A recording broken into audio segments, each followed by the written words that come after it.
जय श्री कृष्णा। स्वागत है आप सबका आपकी सारथी त्रिशला के साथ और कान्हा भैया के साथ। 5 दिवसीय त्योहार आ गया है और ये त्योहार वर्ष के सबसे बड़े त्योहारों में गिना जाता है। होली जो कि वर्ष की सबसे बड़ी पूर्णिमा है और दिवाली जो कि वर्ष की सबसे बड़ी अमावस्या है। इस पूजन को करने के लिए इस दिन विशेष रूप से अपने इष्ट को प्रसन्न करने के लिए क्या क्या हमें करना चाहिए, ये तो उपाय और टोटके मैं आपको देती ही रहती हूँ। लेकिन इस त्योहार से लेकर आपको बहुत सारे प्रश्न आते हैं जो आपको सही रूप में कोई समझा नहीं पाता, कोई बता नहीं पाता। तो आज फिर हम दोनों भाई बहनों ने कोशिश करी है कि हम आपके सामने आपकी ये सारी की सारी जिज्ञासाओं को पूर्ण कर सकें और उसके लिए आज हम चालू करेंगे 5 दिवसीय पूजा के पहले दिन से, जो कि कहलाती है धनतेरस। इस दिन भगवान धनवंतरी का पूजन होता है। धनतेरस के दिन कुबेर जी का पूजन होता है। इस दिन विशेष रूप से माँ लक्ष्मी का पूजन होता है। तो चलिए जानते हैं धनतेरस को लेकर कुछ विशेष बातें। कान्हा भैया, सबका ये कहना है कि क्या हर कोई धन्वंतरी जी की पूजा इस दिन कर सकता है? बहुत ही अच्छा प्रश्न है। और 5 दिवसीय जो ये त्यौहार है, जो 5 दिवस अंतर्गत जो ऐसे योग बने हैं कि धनतेरस भी इसी दिन आना है। मतलब इनको 5 दिवसीय त्योहारों को इस तरह से नहीं बनाया गया है, मनगढ़ंत नहीं है कि आज धनतेरस है, फिर रूप चतुर्दशी आ गई, फिर दिवाली आ गई, उसके बाद में जो भी है। तो ये क्या है कि योग स्वयं बने हुए हैं। अब जो धन त्रयोदशी है, उस दिन ऐसा संयोग बना था कि जो धनवंतरी जी हैं वो कलश लेके समुद्र मंथन से उत्पन्न हुए थे, प्रकट हुए थे। उनका प्राकट्य दिवस भी कहा जाता है पुराणों की मान्यताओं अनुसार। धनवंतरी का जो पूजन है उसमें अधिकृत सभी भक्तजन हैं, क्योंकि आरोग्यता कौन मनुष्य नहीं चाहता है, कौन अपने शरीर को स्वस्थ नहीं रखना चाहता है। तो औषधियों के जो अधिष्ठात्री देवता हैं वो धनवंतरी हैं। उसके बाद में चंद्रमा इत्यादि जो औषधियों के हैं वो हैं। तो इस दिन धनवंतरी का जो पूजन है वो प्रत्येक भक्त कर सकता है।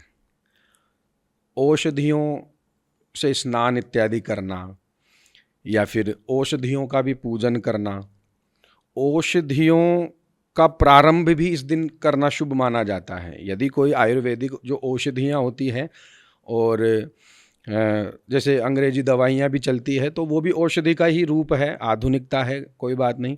किंतु यदि कोई प्रारंभ करना चाहता है, जैसे चिकित्सक बता देता है कि आपको 1 साल तक ये कोर्स करना है इस दवाई का, ताकि आपकी जो बीमारी है वो जड़ से दूर हो सके, तो इस दिन से भी कर सकते हैं। तो बीमार तो कोई भी प्राणी हो सकता है और किसी तरह की भी बीमारी हो हाँ, सकती है। किसी भी तरह की बीमारी हो सकती है। तो अधिकृत इनकी पूजा करने में सभी भक्तजन हैं। नारायण। कितना सुंदर हमारे सनातन धर्म में हर चीज को बांधा गया है। हाँ, व्यवस्थित ढंग बहुत। कितना सुंदर बांधा गया है कि ये 5 दिवसीय जो पूजा है, इसके अंदर आपके जीवन के सबसे बड़े 5 चीजों का आशीर्वाद आपको मिल जी जाता है। जी जी। अब आप देखिए, पहले दिन जो जिसे हम धनतेरस कहते हैं, उस दिन निरोगी काया। निरोगी अगर काया। आपकी काया ही अच्छी नहीं है जी तो आप ना धन कमा पाएंगे, ना विद्या कमा पाएंगे, ना आप जीवन के अंदर यश मान कीर्ति कमा पाएंगे, ना वंश बढ़ा पाएंगे। आप जीवन में कुछ नहीं कर पाएंगे। सही बात है। दूसरे दिन जिसे हम रूप चौदस कहते हैं, जी इस दिन हमारे जीवन के अंदर हमारे शरीर को एक आकर्षण देने के लिए, जी जी क्योंकि ये जो प्रकृति बनी है और ये सारी सृष्टि जो जिस प्रकार से बनी है, वहाँ पर ये आकर्षण का भी विशेष वो महत्व माना गया जी, है। इसीलिए रूप चतुर्दशी भी कहा इस जाता दिन है। रूप चतुर्दशी मनाई जाती है और जब हम दुर्गा सप्तशती का पाठ करते हैं तो उसके अंदर एक मंत्र भी है, रूपम देहि, जयम देहि। हाँ है ना। तो रूप भी मांगा जाता है भगवान से कि हमें रूप चाहिए, रूप का मतलब ये नहीं है कि गोरी हाँ हाँ त्वचा मिले या हमें बहुत सुंदर नैन नक्श मिले। रूप का मतलब ये है कि जो भी हमारे इर्द गिर्द के लोग हैं हाँ वो हमसे, हमारे साथ में एक पॉजिटिव वाइब्रेशन के साथ जुड़े रहें, लोग हमसे कटे नहीं, प्राकृतिक सौंदर्य का वातावरण रहे। वातावरण हाँ रहे। सही बात है। फिर तीसरा दिन कितना सुंदर है, जिस दिन हम दिवाली मनाते हैं, कि उस दिन हम भगवान गणेश का पूजन करते हैं, बुद्धि के लिए, विवेक के लिए, मन को शांत करने के लिए, विघ्न बाधाओं को दूर करने के लिए। माँ सरस्वती का हम पूजन करते हैं, जो हमारे कंठ में वास करती हैं, कि हमारी वाणी जो है वो मधुर रहे, हमें ज्ञान की प्राप्ति होती रहे, हम निरंतर अभ्यास करते रहें, पढ़ते रहें, और इन दोनों के आशीर्वाद से हमें क्या प्राप्त हो, माँ लक्ष्मी। माँ लक्ष्मी। और माँ लक्ष्मी के साथ साथ हमें भगवान विष्णु का भी विशेष आशीर्वाद प्राप्त हो। उसके बाद हम अगले दिन गोवर्धन पूजा करते हैं, जिसके अंदर सबसे बड़ी चीज़ ये दिखाई जाती है कि व्यक्ति चाहे छोटा हो चाहे बड़ा हो, सब जो हैं वो ईश्वर की भक्ति में ही लीन है, और उन्हें लीन भी वहीं होना चाहिए। आपके पूरे जीवन के अंदर आपको सिर्फ और सिर्फ जो सहारा मिलता है ना, वो वहीं मिलता है। यही चीज़ गोवर्धन पूजन में दर्शाई गई है कि अंत में तुम्हें आना मेरे ही शरण में है। तो भक्ति का सबसे बड़ा दिन, जीवन की सबसे बड़ी उपलब्धि भक्ति, जो एक मनुष्य रूप में आकर हमें ज़रूर प्राप्त करनी चाहिए। आपने रूप ले लिया, निरोगी काया ले ली, ज्ञान ले लिया, बुद्धि ले ली, विवेक ले लिया, कंठ की आपने मधुरता ले ली, धन ले लिया, धन ले लिया। अब आपको क्या चाहिए इन सब के बाद? भक्ति, जो आपको गोवर्धन पर आपको प्राप्त होती है। और उसके बाद जो सबसे बड़ा पर्व मनाया जाता है, वो मनाया जाता है भाई दूज, जिस दिन आपको क्या प्राप्त होता है? रिश्तों में एक दूसरे के प्रति समर्पण, प्रेम, त्याग और एक दूसरे के साथ रहना, ये बताया गया है। तो कितना सुंदर बांधा गया है 5 मोतियों से इस पूरे त्योहार को, कि आपके जीवन में ये 5 चीजें अगर आपके पास हैं तो आपको हराने वाला कोई नहीं है। सही बात है। देखिए, सनातन धर्म में और जो शास्त्रोक्त विधि से, जो व्यवस्थित ढंग से जो हमारे जो त्योहार हैं वो मनाए जाते हैं, तो उनमें क्या है कि जैसे आप कह रहे हैं कि 5 दिवसीय जो ये व्यवस्था बनाई गई है और जो ये संयोग बने हैं, इनमें भक्ति, ज्ञान, वैराग्य, जो एक मानव के लिए तो बहुत ही महत्वपूर्ण है। क्योंकि मानव का क्या है कि जो धर्म है, सबसे पहला धर्म यही है कि भावना उसकी परोपकार की भी रहे और आचरण भी उसके शुभ हो। तो इन 5 में जो आपने बताया कि जैसे पहले स्वस्थ रहें, उसके बाद में तभी ही धर्म कर पाएंगे, क्योंकि शरीर माध्यम खलु धर्म साधनम। शरीर यदि स्वस्थ ही नहीं रहेगा तो मनुष्य धर्म नहीं कर सकता, कुछ भी नहीं कर पाएगा। इसलिए इन 5 त्योहारों में जो 5 दिवसीय त्योहार है, ये इसी व्यवस्था के अनुरूप ढाले गए हैं और व्यवस्थित रूप से बताए गए हैं, जो प्रत्येक सनातनी इनको मनाता है और आनंद की प्राप्ति करता है। आप जैसे बता रहे थे कि इस दिन से औषधियाँ चालू करते हैं, तो हमारे ज्योतिष शास्त्र के अंदर हम इस दिन की एक विशेष उपाय बताते हैं जी, कि जो लोग निरंतर दवाइयाँ लेते हैं और उनकी दवाइयाँ समाप्ति ही नहीं हो रही है, या दवाइयाँ लेते तो जा रहे हैं लेकिन उनके ऊपर उस चीज़ का कोई असर नहीं हो पा रहा, तो इस दिन, धनतेरस वाले दिन, आपको एक लकड़ी का पट्टा ले लेना है। अच्छा। उसके ऊपर आपको एक सफ़ेद रंग का कपड़ा बिछाना है, नया कपड़ा होना चाहिए, स्वच्छ साफ।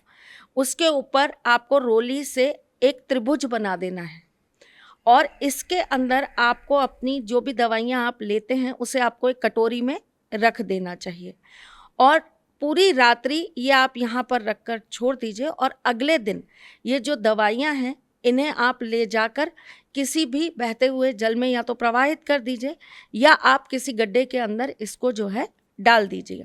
ऐसा करने से कहते हैं कि जो आपके ऊपर वो दवाइयों का असर नहीं हो रहा, या निरंतर दवाइयाँ चलती जा रही हैं, वो बंद नहीं हो रही, तो आपको भगवान धन्वंतरी के आशीर्वाद से उसमें सहायता मिलती है। जी जी, बहुत अच्छी बात है।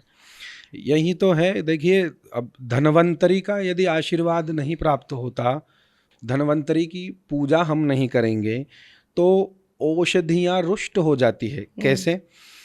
जब हनुमान जी पर्वत पर औषधियाँ लेने गए थे जो संजीवनी बूटी के नाम से विख्यात हैं, तो वहाँ पर उनसे कहा गया था कि आपको सर्वप्रथम औषधियों से आज्ञा लेनी पड़ेगी कि मैं आपका चुनाव कर सकता हूँ क्या। और वहाँ पर हनुमान जी ने धन्वंतरी से ही प्रार्थना की थी। हनुमान जी ने भी धन्वंतरी जी से ही प्रार्थना की थी कि हे धन्वंतरी देवता, मैं तो औषधियों का ज्ञाता हूँ नहीं, और संजीवनी बूटी जो बहुत दुर्लभ है इसको मैं पहचान नहीं पाऊंगा। कृपया आप आशीर्वाद प्रदान करें और मुझे आज्ञा भी प्रदान करें, क्योंकि बिना आज्ञा के औषधियों को ग्रहण करना प्राचीन समय में तो निषेध था। और इस समय भी आपने कहा कि बहते जल में औषधियों का प्रवाह कर देवें, या फिर धन्वंतरी जी महाराज से प्रार्थना करें, आज्ञा प्राप्त करें, तो ये उसी प्रकार का ये पद्धति वैसे है। तो अगर हम क्योंकि बहुत सारे लोग हैं जो विदेशों में रहते हैं, और बहुत सारे लोग हैं जो कहते हैं कि ये संभव नहीं है, हमें लोग टोक देते हैं या हम कर नहीं सकते हैं।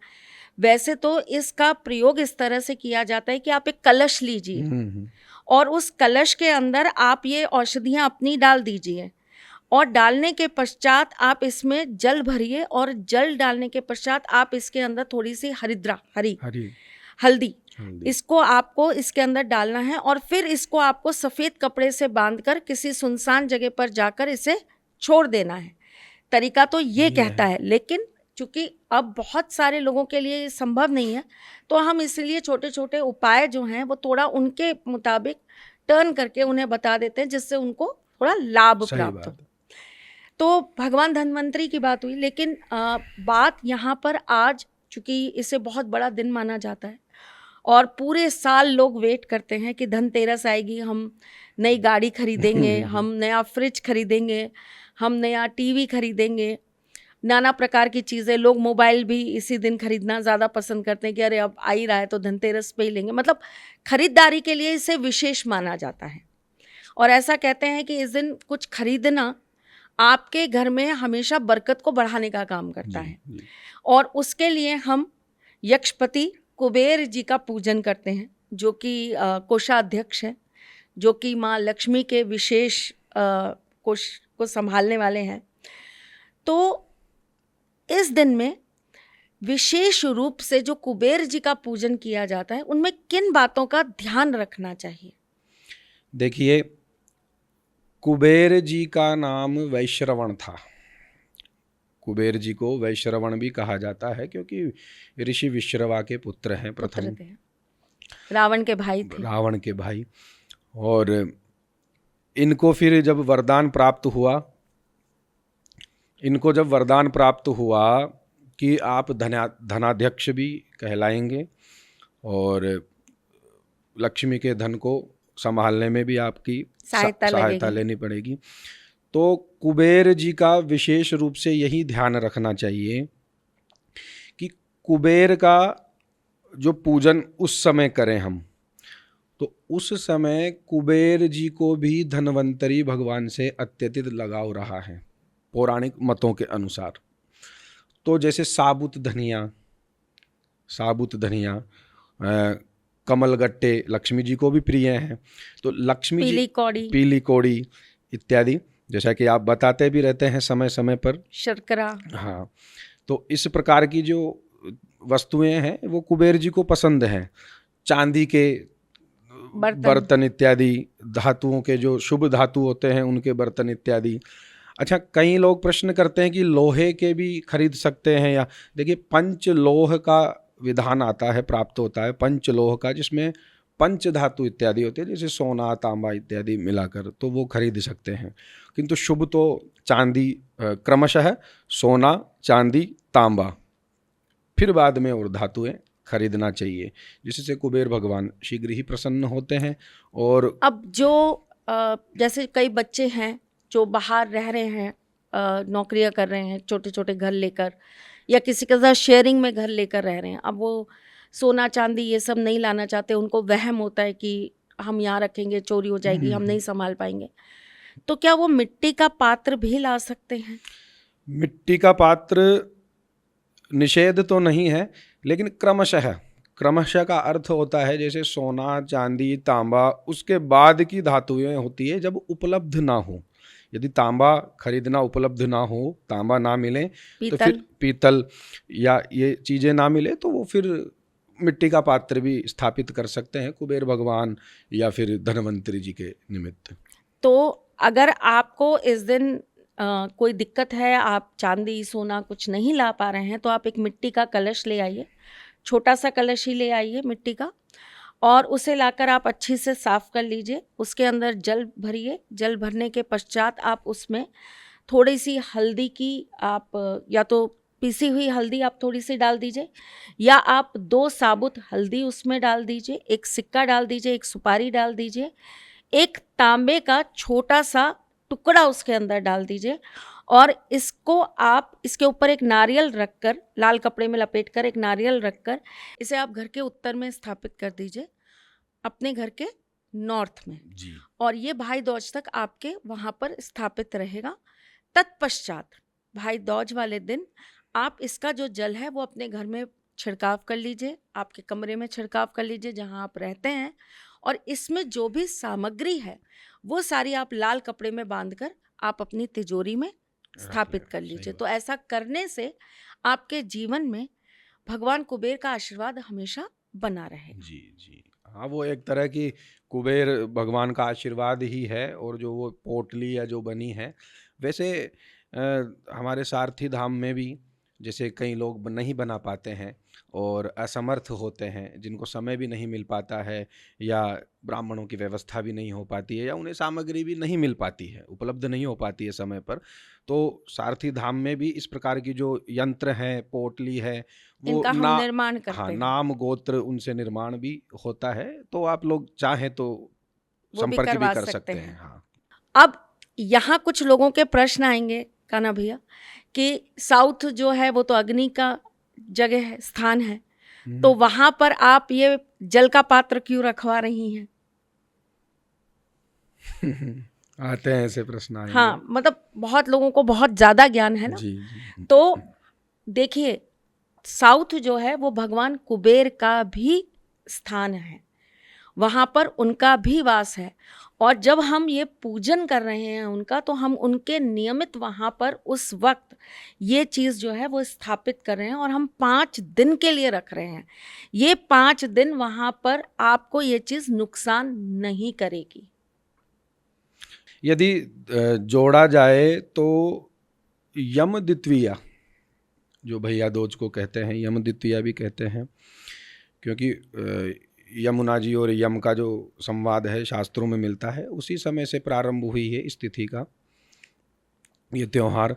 तो साउथ का दक्षिण, साउथ दक्षिण, तो दक्षिण में यम का निवास, और उत्तर में कुबेर का, उत्तरे कुबेराय नमः ऐसा शास्त्र मंत्र भी कहते हैं।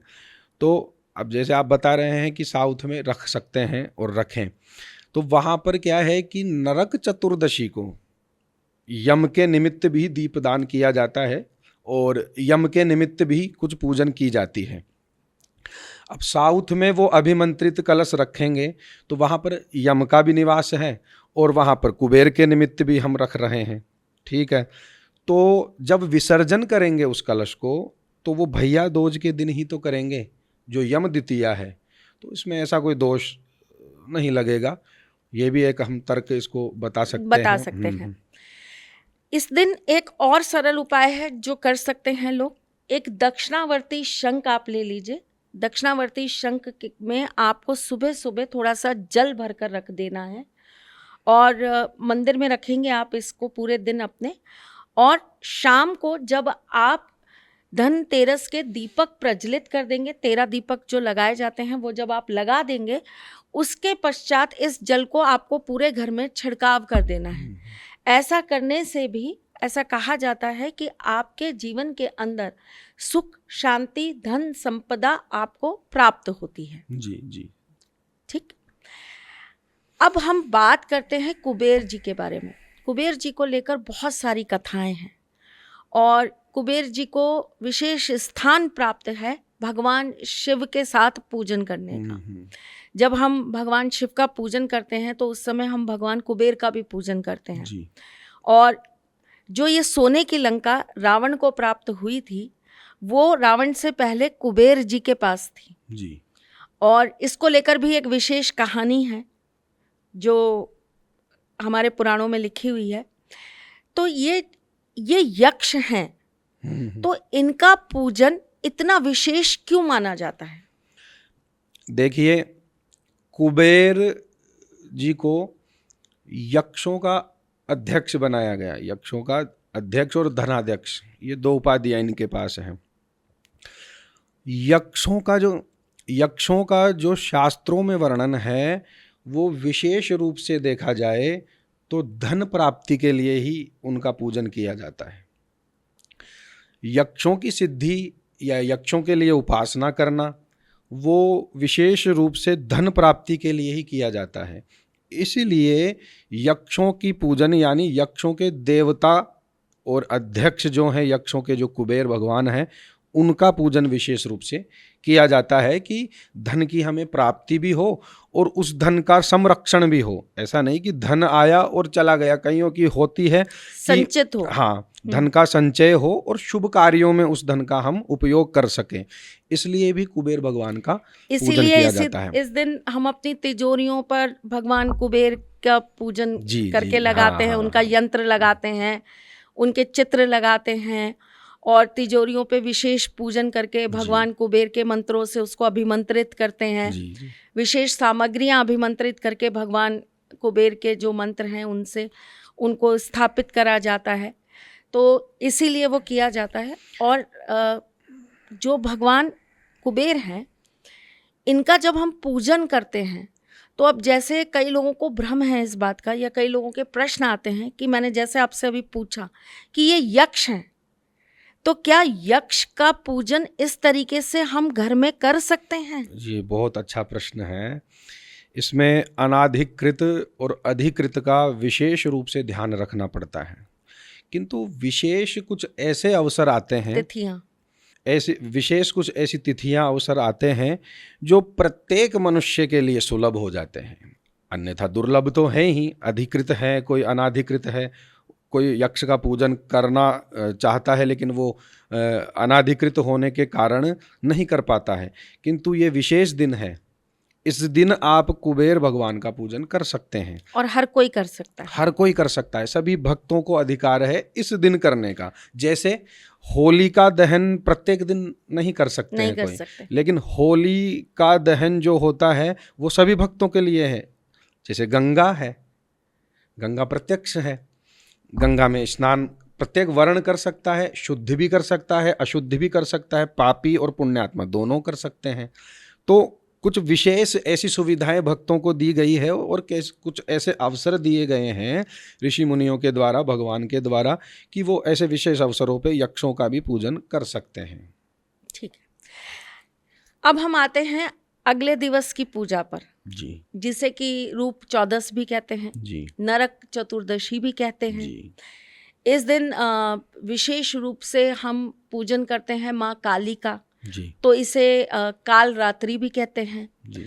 और इस दिन हम बहुत सारी बुराइयों को मारने के लिए, नकारात्मक चीज़ों को मारने के लिए विशेष रूप से अपने घर के अंदर पूजन करते हैं। लेकिन लोगों को छोटी दिवाली का महत्व ही नहीं पता। जी, नहीं पता। तो अब जब हम बात कर रहे हैं इस विशेष दिन की जिसके बारे में लोगों को बहुत ज़्यादा नहीं पता, और छोटी दीपावली का पूजन लोग बहुत थोड़ा सा ही करते हैं। जी। यम का दीपक जला दिया और 5 दीपक जला दिए और उसके बाद में बस थोड़ा सा घर को हमने सजाया ही होता है तो लाइटें वाइटें जला दी, इतना ही मानते हैं। जबकि इस दिन का महत्व मेन दीपावली से ज़्यादा विशेष है। जी, है ना? तो आप मुझे एक तो ये बात बताइए कि इस दिन को नरक चतुर्दशी क्यों कहते हैं? नरक चतुर्दशी जैसे सामान्य रूप से देखा जाए तो शब्द ही अर्थ को बताता है, नरक का इसमें वर्णन। और नरकासुर नामक दैत्य जो था, अब मैं क्या बताऊं, भगवान कृष्ण का इसमें वर्णन है, तो अपने ही मुखारविंद से आप ये कथा भक्तों को श्रवण करवाएं तो अच्छा रहे। जब भगवान ने पृथ्वी को बचाने के लिए वराह अवतार लिया था जी। और उन्होंने जब पृथ्वी को अपने जो सींग है, दांत हैं, उस पे जब उन्होंने उठाया था और जब वो उनको लेकर वापस से लाकर उन्होंने यथा स्थान स्थापित किया था, तो भूदेवी और उनके वराह अवतार से एक पुत्र की उनको प्राप्ति हुई और उसका नाम जो है वो नरकासुर था।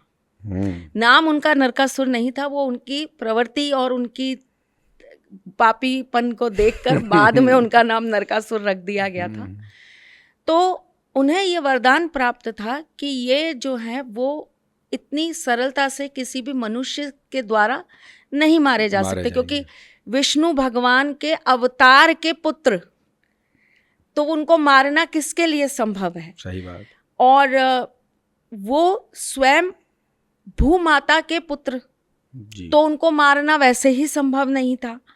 तो जब भगवान कृष्ण आए थे विष्णु जी का अवतार लेके, तब उन्होंने अपनी पटरानी सत्यभामा जी के साथ में उनसे युद्ध लड़ा था और उनका वध किया था जी।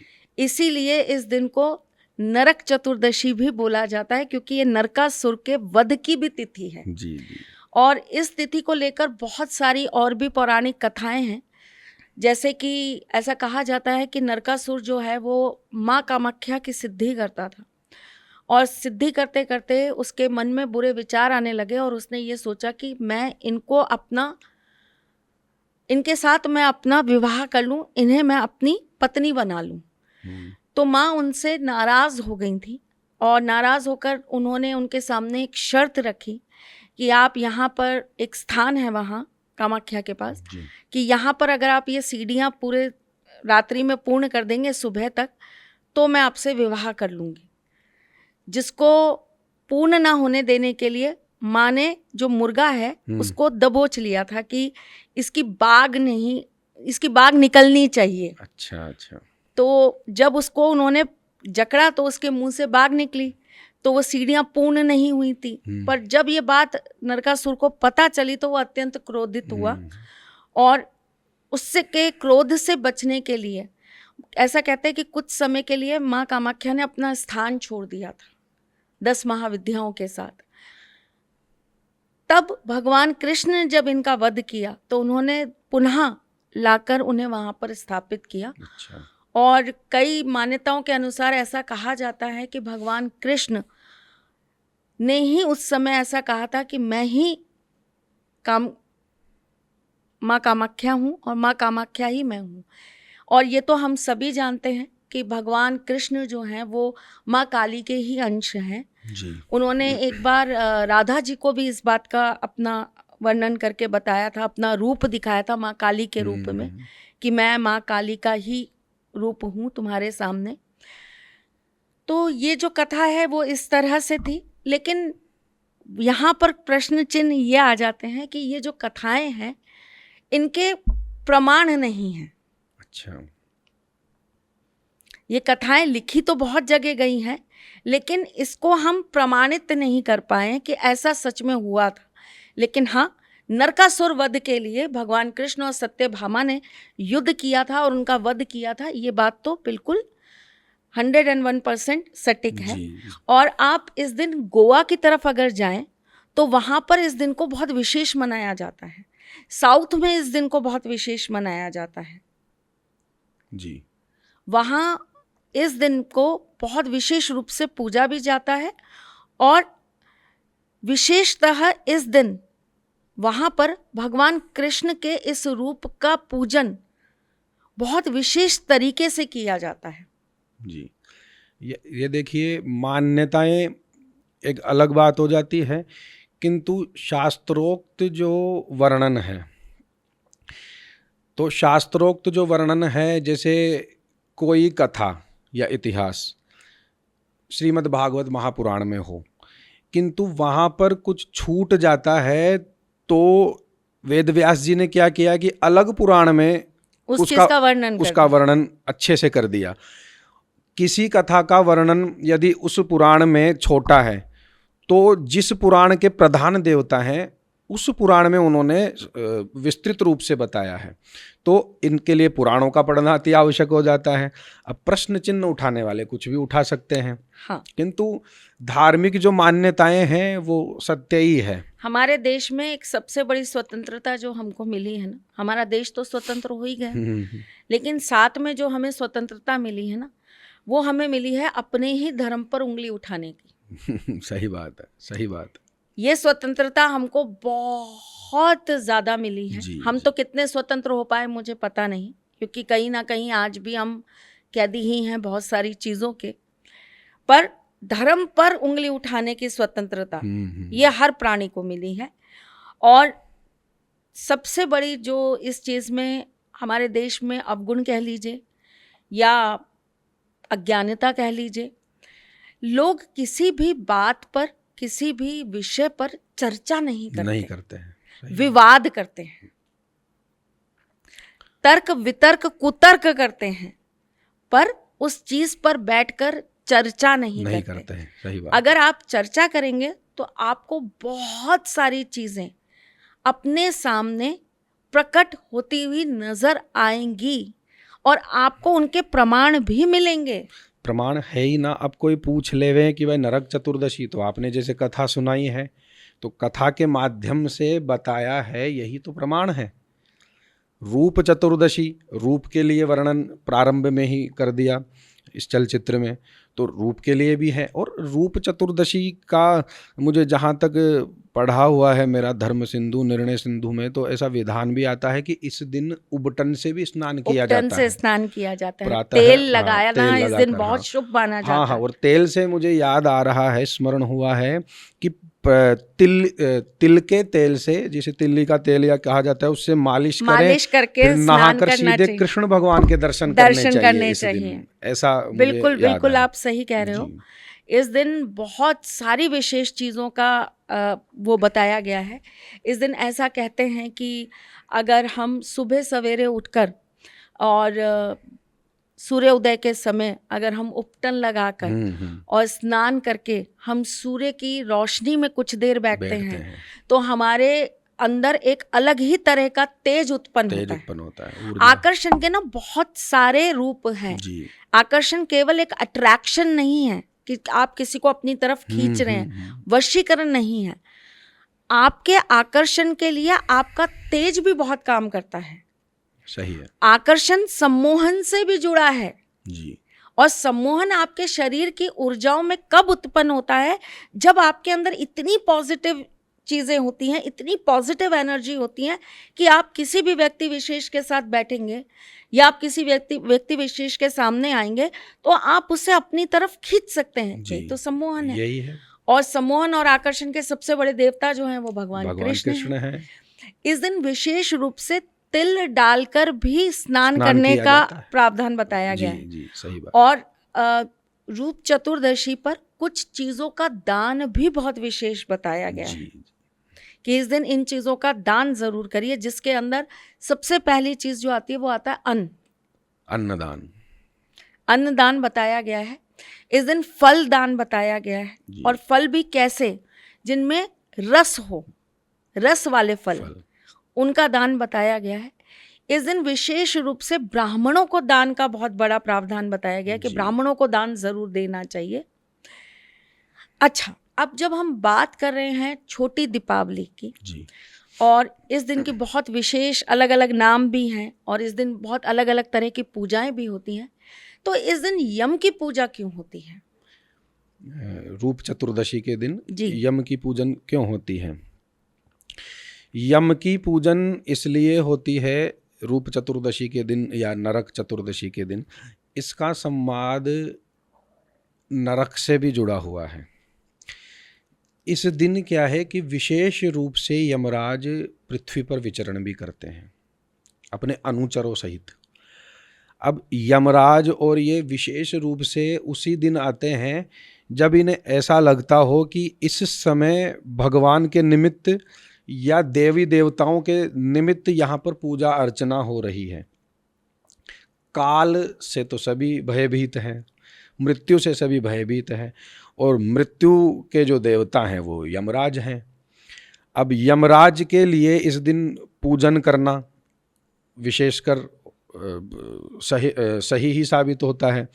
तो इस दिन यमराज के निमित्त भी दीपदान किया जाता है, जो मुख्य द्वार पर जो परिवार का मुखिया होता है वो ले जाता है। और एक ऐसा भी वर्णन है कि वो परिवार का जो मुखिया है यमदीप को अपने पूरे घर में भी घुमाए, परिक्रमा लगा के इस प्रकार से, और फिर मुख्य द्वार पर रख दे। और इसको रखने का ऐसा बताते हैं कि एक पट्टे के ऊपर कुछ अनाज रख के दान और उसके ऊपर फिर ये दीपक लगाया जाता है, और ये 4 बत्ती का दीपक, 4 बत्ती का चौमुखा, और इसके अंदर एक कौड़ी डाली जाती है, पीली कौड़ी, बाजरा डाला जाता है, और इसको फिर जलाकर रात भर के लिए छोड़ दिया जाता है। और सुबह जो भी सफाई करने वाले आते हैं उनको ये कहा जाता है कि आप ये पूरा जो है ये उठाकर यहाँ से ले जाइए। हाँ, लोहे का टुकड़ा भी उसके अंदर डाल दें, क्योंकि यमराज लोहे के दान से भी प्रसन्न होते हैं। लोहे, कपास, रुई हुई, इस तरह की चीज़ों से भी यमराज प्रसन्न होते हैं, और नमक से भी यमराज प्रसन्न होते हैं। नमक के दान से भी प्रसन्न होते हैं, ऐसा गरुड़ पुराण में उल्लेख है। पिछली बार मैंने यही नरक चतुर्दशी का एक उपाय बताया था, जिसमें मैंने कहा था कि इसके अंदर आप नाव की कील डाल दीजिए।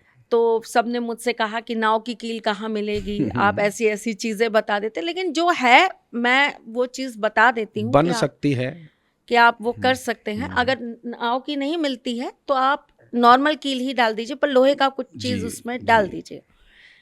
तो ये आपको हमने 2 दिन के पूजा का विशेष महत्व बताया और विस्तृत रूप से बताया और जो छोटी दीपावली होती है, इस रात्रि में सिद्धियां भी बहुत की जाती हैं जी, और बहुत पूजन जाप ये सारी चीज़ें भी इस रात्रि में करते हैं। विशेष रूप से महालक्ष्मी के जाप इस रात्रि में होते हैं। विशेष रूप से माँ काली के जो जाप हैं वो इस रात्रि में होते हैं। और देखिए, जब भी हम बात करते हैं त्रिदेवियों की, तो कभी भी त्रिदेवियाँ अकेली नहीं पूजी जाती जी। महालक्ष्मी, माँ काली और महासरस्वती, इन तीनों का पूजन एक साथ किया जाता है। तो लक्ष्मी जी और सरस्वती जी का पूजन तो हम दीपावली वाली रात्रि को करते हैं। महाकाली का पूजन हम छोटी दीपावली वाले नरक चतुर्दशी वाले दिन करते हैं।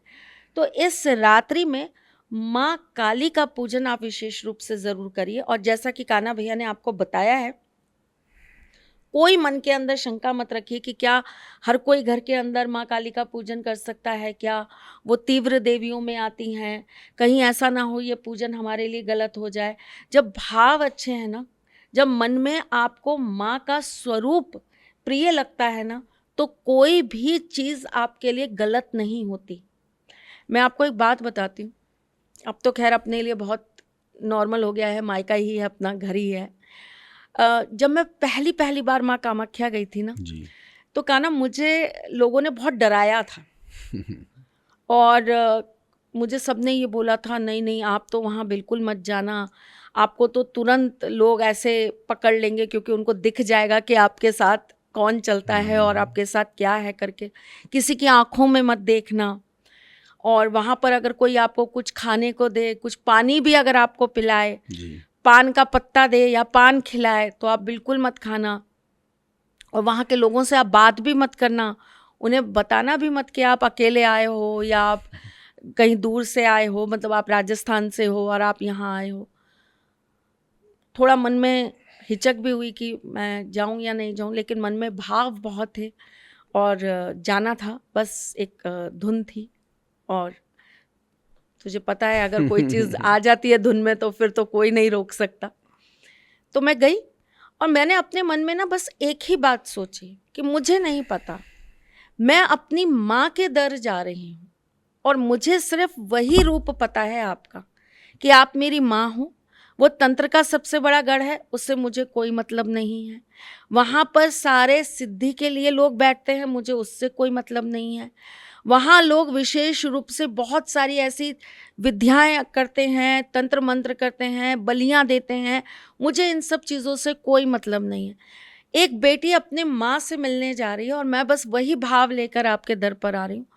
और वो दिन और आज का दिन है, मुझे लगता है हम हजारों बार जा जी चुके हैं, जी पर मुझे वहाँ जाकर कभी वो चीज़ फील नहीं होती। तो सेम मैं आप लोगों को भी बोलूँगी कि आप भी अपने मन में ना ये शंकाएं मत पालिए। और जो लोग डराते हैं, जो लोग आपको ऐसा बोलते हैं कि घर में ये पूजन करने से ऐसा हो जाएगा और इन तिथियों को इनकी पूजा करेंगे तो ये हमेशा के लिए आपके घर में वास कर जाएंगे, फिर आपको और परेशानियां होंगी क्योंकि ये अलग तरह की चीज़ें जो हैं वो आपसे मांगते हैं, इनकी भेंट अलग तरह की होती हैं। फिर अगर ये यहाँ पर अगर रह गए तो आपको फिर उसी तरह से इनका पूजन और इनको भेंट देनी पड़ेगी। तो देखिए, ऐसा कुछ भी नहीं होता। भाव शुद्ध रखिए। वही माँ दुर्गा, वही माँ काली हैं, वही माँ काली वो भगवान कृष्ण हैं, और वही कृष्ण राधा हैं, और वही राधा सबकी सर्वप्रिया हैं। तो मन में भाव अच्छे होने चाहिए। इस रात्रि में कुछ विशेष जो आप बताना चाहोगे कि हम कर सकते हैं? नरक चतुर्दशी में तो विशेष रूप से यमराज के लिए भी कर सकते हैं, जो पहले बता ही दिया है। भगवान कृष्ण का भगवान कृष्ण के लिए भी, तो भगवान कृष्ण के लिए गोपाल सहस्र नाम के पाठ भी ब्राह्मणों द्वारा कर सकते हैं, या फिर जो समर्थ नहीं है ब्राह्मणों को बुलाकर पाठ करवाने के लिए, वो कृष्णाय नमः या भगवान कृष्ण कृष्ण राधे कृष्ण इस मंत्र का भी जप कर सकते हैं। और भगवान कृष्ण के निमित्त जो कृत्य होते हैं वो भी कर सकते हैं। यही आसान से सरल से उपाय हैं जो भक्तजन कर सकते हैं।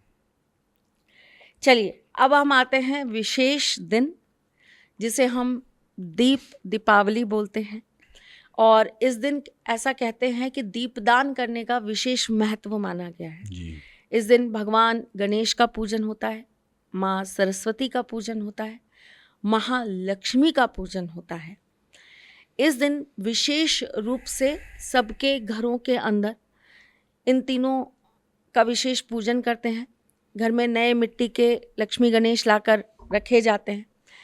अब आप मुझे एक चीज़ ये बताइए कि जो लोग चांदी के गणेश लक्ष्मी रखते हैं, क्या उनको भी मिट्टी के गणपति और लक्ष्मी जी लाने चाहिए? देखिए, जो विसर्जन में जो महत्व रखते हैं या विसर्जन में जो विश्वास रखते हैं, वो तो मृत्तिका की मूर्ति लाएं और मिट्टी फिर की। उनको, हाँ, मिट्टी की मूर्ति लावे और फिर उनको विसर्जन कर देवे।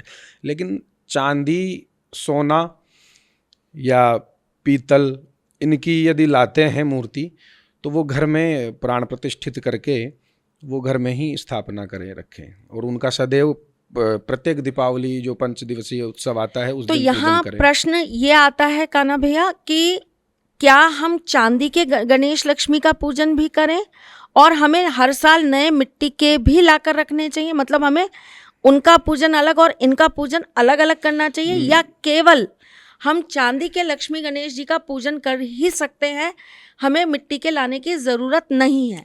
देखिए, मैं एक उदाहरण देता हूँ। जब भगवान राम जी का जो कार्य सिद्ध करने के लिए हनुमान जी गए थे लंका में, तो उस समय क्या होता है कि मेघनाद ने ब्रह्मास्त्र चला दिया था।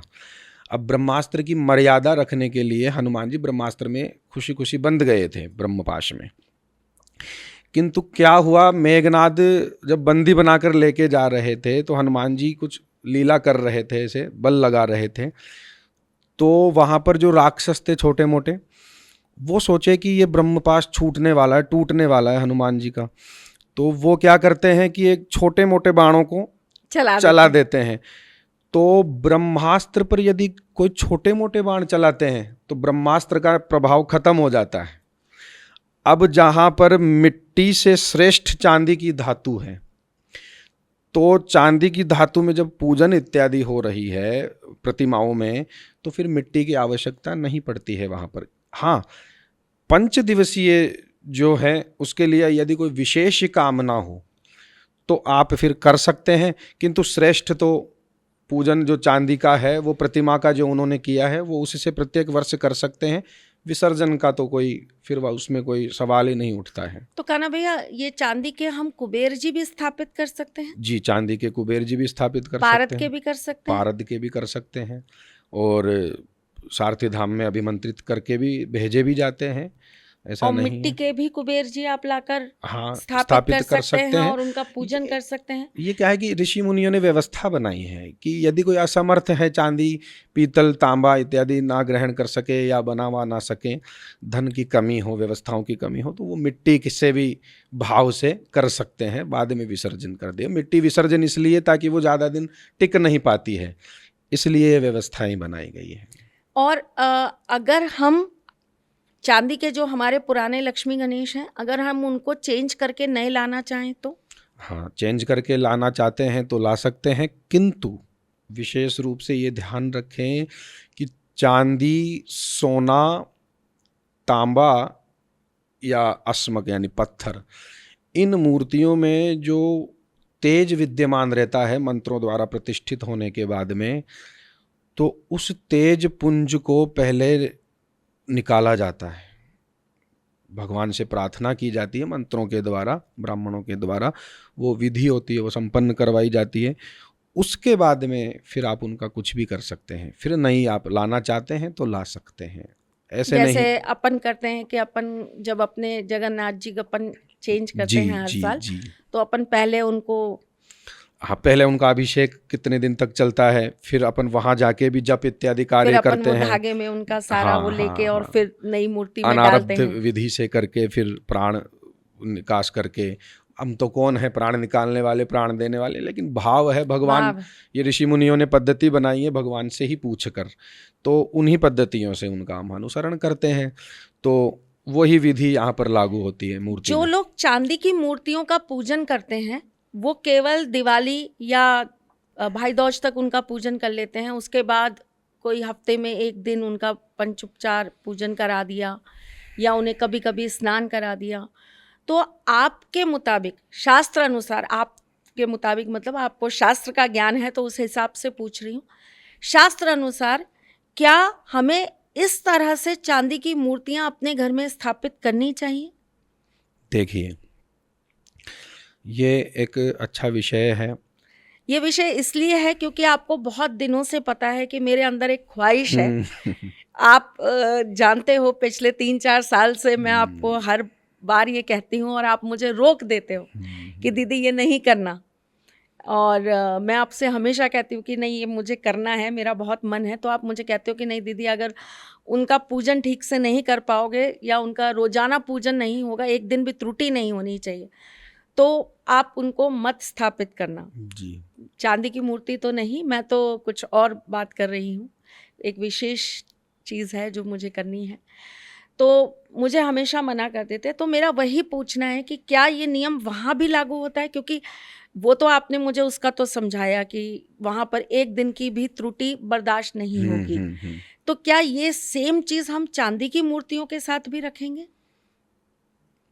देखिए, ये कल्याणकारी प्रश्न है, और क्रमशः मैं फिर से ऐसे शब्द बोल देता हूँ, क्रमशः यानी सोना, प्रथम में आता है स्वर्ण धातु।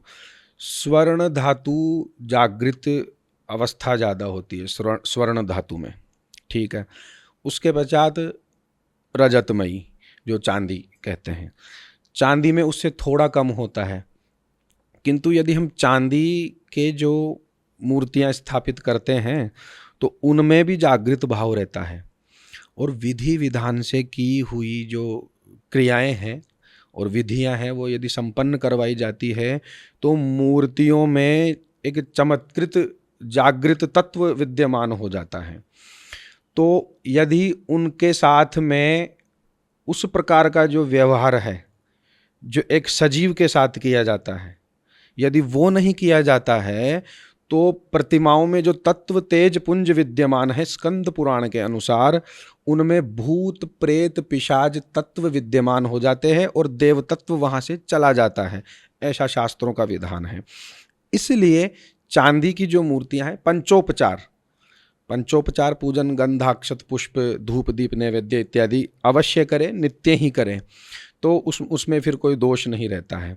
शुद्ध अवस्था हो और भोजन भी स्वयं ही बनावे, चाहे स्वादिष्ट या इत्यादि पर देखकर। भैया जिनके घर के अंदर नॉनवेज बनता है, प्याज लहसुन बनता है, क्या उन्हें ऐसी मूर्तियां स्थापित करनी चाहिए? जी नहीं, उन्हें ऐसी मूर्तियां स्थापित नहीं करनी चाहिए, क्योंकि नॉनवेज लहसुन प्याज की दुर्गंध से ही देवता रुष्ट रुष्ट हो हो जाते जाते हैं। हैं। और तामस देह होह नहीं तापा, ऐसा कुछ एक चौपाई है कि तामसी देह से तपस्या नहीं हो पाती है। और भगवान कहते हैं कि सभी भक्त मुझे पसंद हैं, प्रिय हैं, किंतु जो तामसी प्रवृत्ति के जो भक्त होते हैं, सबसे अधम भक्त कहलाता है वो। किंतु भगवान कई सुविधाएं देते हैं। मांसाहार का जो व्यवहार करते हैं तो वो जीभ के लालच द्वारा ही करते हैं। मनुस्मृति में भी कहा गया है, स्कंद पुराण में भी कहा गया है, सभी पुराणों में ऐसा वर्णन है कि भक्त को तो मांसाहार और मदिरापान करना ही नहीं चाहिए। तो यही उत्तर है इसका शास्त्रों के द्वारा कि मांसाहारी जो व्यवहारी होते हैं उनको कभी भी इस प्रकार के यत्न नहीं करने चाहिए। जो घर में इस प्रकार की जागृत मूर्तियों की प्राण प्रतिष्ठा करवाना, ये निषेध है। तो ऐसी अवस्था में उनको अपने घर के अंदर तस्वीरों को रख लेना चाहिए। हाँ, चित्रलेख्या ये विधान भी मिलता है। चित्रलेख्या, चित्रों की भी प्रतिष्ठा सूक्ष्म रूप से होती है, बड़ा विस्तृत रूप से नहीं होती, लेकिन सूक्ष्म रूप से प्रतिष्ठा चित्रों की भी होती है। और लेख्या यानी यंत्र इत्यादि जो लकड़ी पर भी उकेर सकते हैं, किसी धातु तांबे पर भी हो सकता है, भोजपत्र पे भी बनते हैं, भोजपत्र इत्यादि पर ये भी। विशेष रूप से दिवाली वाली रात्रि में भोजपत्र पर हाँ, बनते हैं, अनार की अनार कलम की से, कलम से, सही है, मोरपंखी से, इन सब चीजों से जी तैयार जी किए जाते हैं। जी जी। जी, क्या हम चांदी के धातु के जो लक्ष्मी गणेश जी हैं वो व्यापार स्थल पर अपने स्थापित कर सकते हैं? ये तो आप सभी का सौभाग्य है जो दर्शक हैं कि ऐसे ऐसे प्रश्न, जो कठिन प्रश्न हैं ये, जो सभी जनमानस के मस्तिष्क में घूमते भी रहते हैं, लेकिन उनको उत्तर नहीं मिल पाता है और वो संतुष्ट भी नहीं हो पाते हैं और भ्रमित होकर घूमते फिरते रहते हैं। लेकिन इस चैनल के माध्यम से आप सभी को ये प्रश्नों के उत्तर दिए जा रहे हैं और दीदी जैसे सभी का मस्तिष्क पढ़ पढ़ कर ऐसे प्रश्न ला रही है। अच्छी बात है, ये ऐसे प्रश्न उत्तर चलने चाहिए और कल्याणकारी होते हैं ये। क्योंकि मैंने बहुत सारी चीज़ें लोगों के साथ होते देखी। जब हम बहुत जगह वास्तु पे जाते हैं या बहुत सारी दुकानों पे जब मैं जाती हूँ तो मैं देखती हूँ कि वहाँ पर उन्होंने शो ऑफ के लिए भगवान रख रखे हैं कि चांदी के भगवान हैं, तो हम चूँकि हम व्यापारी हैं तो हम अफोर्ड कर सकते हैं तो हमने रख लिया। अब वो आला गंदा ही पड़ा है, वहाँ सफाई नहीं हो रही है, वहाँ पूजा नहीं हो रही है, जबकि व्यापार स्थल पे तो रोजाना नित्य नियम से दीपक ज़रूर जलना चाहिए और वहाँ पर पूजन होना चाहिए। तो बहुत सारी फैक्ट्रियों में देखा मैंने, बहुत सारे व्यापार स्थलों में देखा मैंने। तो इस वजह से मेरे मन में ये सवाल आया कि क्या व्यापार स्थल पर हमें, क्योंकि वहाँ इन मूर्तियों का ज़्यादा प्रभाव है जी, और हम वास्तुशास्त्र में भी, ज्योतिष शास्त्र में भी कहते हैं कि अगर आपकी दुकानदारी नहीं चल रही है, आपकी फैक्ट्री नहीं चल रही है, आपका बिजनेस नहीं चल रहा है, तो आपको वहाँ पर चांदी की मूर्ति लक्ष्मी गणेश जी की ज़रूर स्थापित करनी चाहिए। जी, या कुबेर जी आपको ज़रूर स्थापित करने चाहिए, या आपको श्रीयंत्र वहाँ पर ज़रूर स्थापित करना चाहिए, ताकि आपके वहाँ पर व्यापार में वृद्धि हो जी, आपको धन लाभ हो, आपको धन की प्राप्ति हो, आपके कस्टमर्स बढ़ें, आपके लिए चीज़ें दिन दुगनी रात चौगनी तरक्की वाली बने। तो ऐसी अवस्था में लोग रखते हैं तो उन्हें नियमित रूप से उसका पूजन पाठ करना चाहिए। जी, नियमित रूप से ही सर्वप्रथम तो प्राण प्रतिष्ठा की विधि वही रहेगी जो व्यापार स्थल पर रहती है। जैसे घर में भी प्रतिष्ठा होती है या सार्वजनिक मंदिरों में भी प्रतिष्ठा होती है, धातुओं की भी होती है, रत्नों की मूर्तियों की भी होती है। तो व्यापार स्थल जो होता है, प्रतिष्ठान इत्यादि जो होते हैं, वहाँ पर यदि चांदी सोना इत्यादि की जो मूर्तियाँ होती है, वहाँ पर भी उसी विधि से प्रतिष्ठा होती है। किंतु वहाँ पर वास्तु का जो वास्तु का जो स्वभाव है वो थोड़ा भिन्न हो भिन्न हो जाता है। जाता है। और कोष्टक देखा जाए तो वास्तुशास्त्र में कोष्टकों से चलता है, जैसे खंड चाप इत्यादि कटते हैं जहाँ तक स्मरण है। तो उस जगह पर व्यापार स्थल पर भी वास्तु शास्त्र के अनुसार ही जो पूजन विधान होता है वहाँ पर वास्तु शांति भी होती है। उन सभी को मिश्रित करके, इन पद्धतियों को मिश्रित करके फिर प्राण प्रतिष्ठा वहाँ पर की जाती है। तो वही नियम उन्हीं के लिए भी लागू होता है। वहाँ पर भी वो शुद्धता रखें। आप देखते हैं कि कई ऐसे कट्टर होते हैं कि जूते चप्पल वो स्पष्ट कहते हैं अपने ग्राहकों से कि आप बाहर ही खोलिए, चाहे बुरा मानिए कुछ भी कीजिए, लेकिन कृपया बाहर ही रखिए, क्योंकि वो अपनी दुकान प्रतिष्ठान को भी देवालय ही मानते हैं, ग्राहक को देवता मानते हैं। ये कहावत भी चली हुई है। तो इस प्रकार से वो कई लोग मानते हैं और कई लोग नहीं मानते हैं। और स्फटिक के लक्ष्मी गणेश भी रखे जा सकते हैं। जी, स्फटिक के लक्ष्मी गणेश भी अत्यंत प्रभावशाली गले में होते रखना हैं। चाहिए या मंदिर में? यदि मंदिर का स्थान है वहाँ पर तो मंदिर में रख सकते हैं। और गले में विशेष रूप से सुपारी जो गणेश जी बनते हैं या फिर अपने यहाँ पर भी प्राप्त होते हैं वो पन्ने के गणेश जी, मूंगे के गणेश जी, रत्नों के गणेश जी, इस प्रकार के भी रख सकते हैं।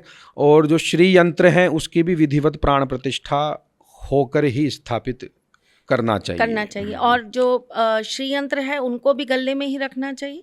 गले में यदि देखिए, लक्ष्मी कभी अशुद्ध नहीं होती है। लक्ष्मी एक मांसाहारी की दुकान से भी जाती है, बिल्कुल जाती है। धन को हम यदि लक्ष्मी का रूप कहते हैं, बिल्कुल। और एक साफ सफाई वाले के पास भी रहती है, और एक ब्राह्मण के पास भी रहती है, एक शुद्ध साधु के पास भी रहती है।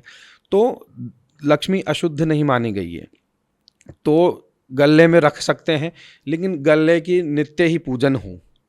गले में कुबेर जी की, लक्ष्मी जी की, गणेश जी की, इनकी सभी की पूजन होना अति आवश्यक है। नित्य ही जो अधिकतर दुकानदार करते भी हैं तो स्थापित कर सकते हैं, ऐसी कोई बात नहीं है। घर में भी स्फटिक के लक्ष्मी गणेश जी स्थापित कर सकते हैं? हाँ, घर में भी रख सकते हैं। और शिव पुराण में ऐसा उल्लेख है, किंतु वो शिवलिंग के लिए है, असत्य नहीं कहेंगे।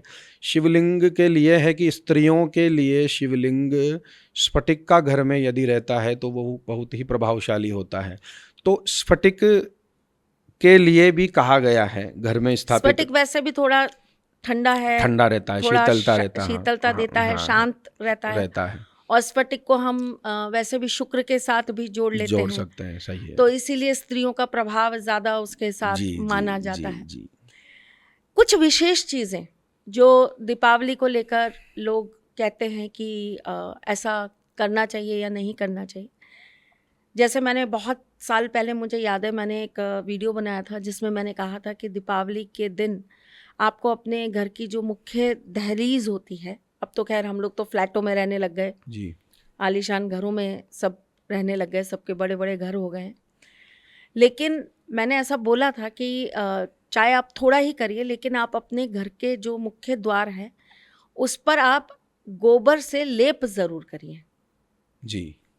तो उस पर मुझे बहुत सारे कमेंट्स आए थे कि अब देखो ये नानियों की बातें कर रही हैं, कौन लाएगा, कौन लगाएगा, बदबू आती है, बहुत सारी चीज़ें बोली गई। जबकि इस 5 दिवसीय पूजा में गोबर का बहुत महत्व है और गौमूत्र का भी बहुत विशेष महत्व है। पहले दिन की पूजन से ही गौमूत्र घर के अंदर छिड़का जाता है जी। और जब हम बात अभी आगे करेंगे, गोवर्धन की बात करेंगे, तो उस दिन गोबर से ही गोवर्धन बनाए जाते हैं जी। और उन्हीं से उपले भी बनाए जाते हैं जिनको रखा जाता है। और उसके बाद उनको थोड़ा थोड़ा करके घर के अंदर जलाया जाता है, नकारात्मक शक्तियों को घर से भगाने के लिए। सही है। तो अगर हम, जैसा अब मैं तो सबके हिसाब से आपसे प्रश्न पूछ रही हूँ, मुझ पे तो क्वेश्चन वैसे ही बहुत उठ जाते हैं कि इनके तो अलग ही टोटके बताती हैं ये। तो अगर कोई गोबर से लेप नहीं कर पाता है तो फिर किस चीज़ से घर की दहलीज पर लेप करना चाहिए? मांगलिक जो औषधियाँ होती हैं उनसे कर सकते हैं। हरिद्रा जैसे हल्दी हुई, उससे भी लेपन कर सकते हैं। या जो मेहंदी होती है, मेहंदी करके मिश्रित करके और आंवला इत्यादि से, या फिर जो उबटन बनता है जिन चीज़ों से उबटन बनता है उससे भी लेपन कर सकते हैं। और सबसे महत्वपूर्ण है कि आप आटा जो होता है, जिसे हम जब आपने देखा होगा चौक पूरना कहा जाता था पहले, आटे से हल्दी से इनसे चौक पुराया जाता था। तो दहली पर यदि कुछ भी ना मिले, हाँ चौक पूरा हो, इसलिए ये भजन वजन इत्यादि भी चलते हैं। तो वहाँ पर आप कर सकते हैं ऐसा यंत्र इत्यादि, चौक पुराना, ऐसे 4 लाइन खींच के 4 ऐसे खींच के, वो भी विशेष कर सकते हैं। लेकिन गोबर गोमूत्र ये तो आजकल उपलब्ध तो हैं, दुर्लभ तो हैं इस समय, किंतु सुलभ भी हैं, तो कर सकते हैं। फ्लैट वाले भी कर सकते हैं। शगुन तो करना ही चाहिए, करना ही चाहिए। ये आप जो आपके माध्यम से कई लोग देखते हैं और कई लोग समझते हैं। तो जो शगुन शास्त्र है, देखा जाता है तो शगुन को कभी भी लोप नहीं करना चाहिए, नहीं करना चाहिए। शगुन का विशेष महत्व है। तो आप जैसे शगुन बताते हैं तो उसमें दादी नानी वाला कोई लॉजिक नहीं बैठता है। दादी नानी ने जो किए हैं कृत्य, वो आज के वर्तमान में ये पीढ़ियां नहीं कर सकती है। उन्हीं के पुण्य से आज ये लोग कर रहे हैं, और अभावों में किए हैं, अभावों में किए हैं।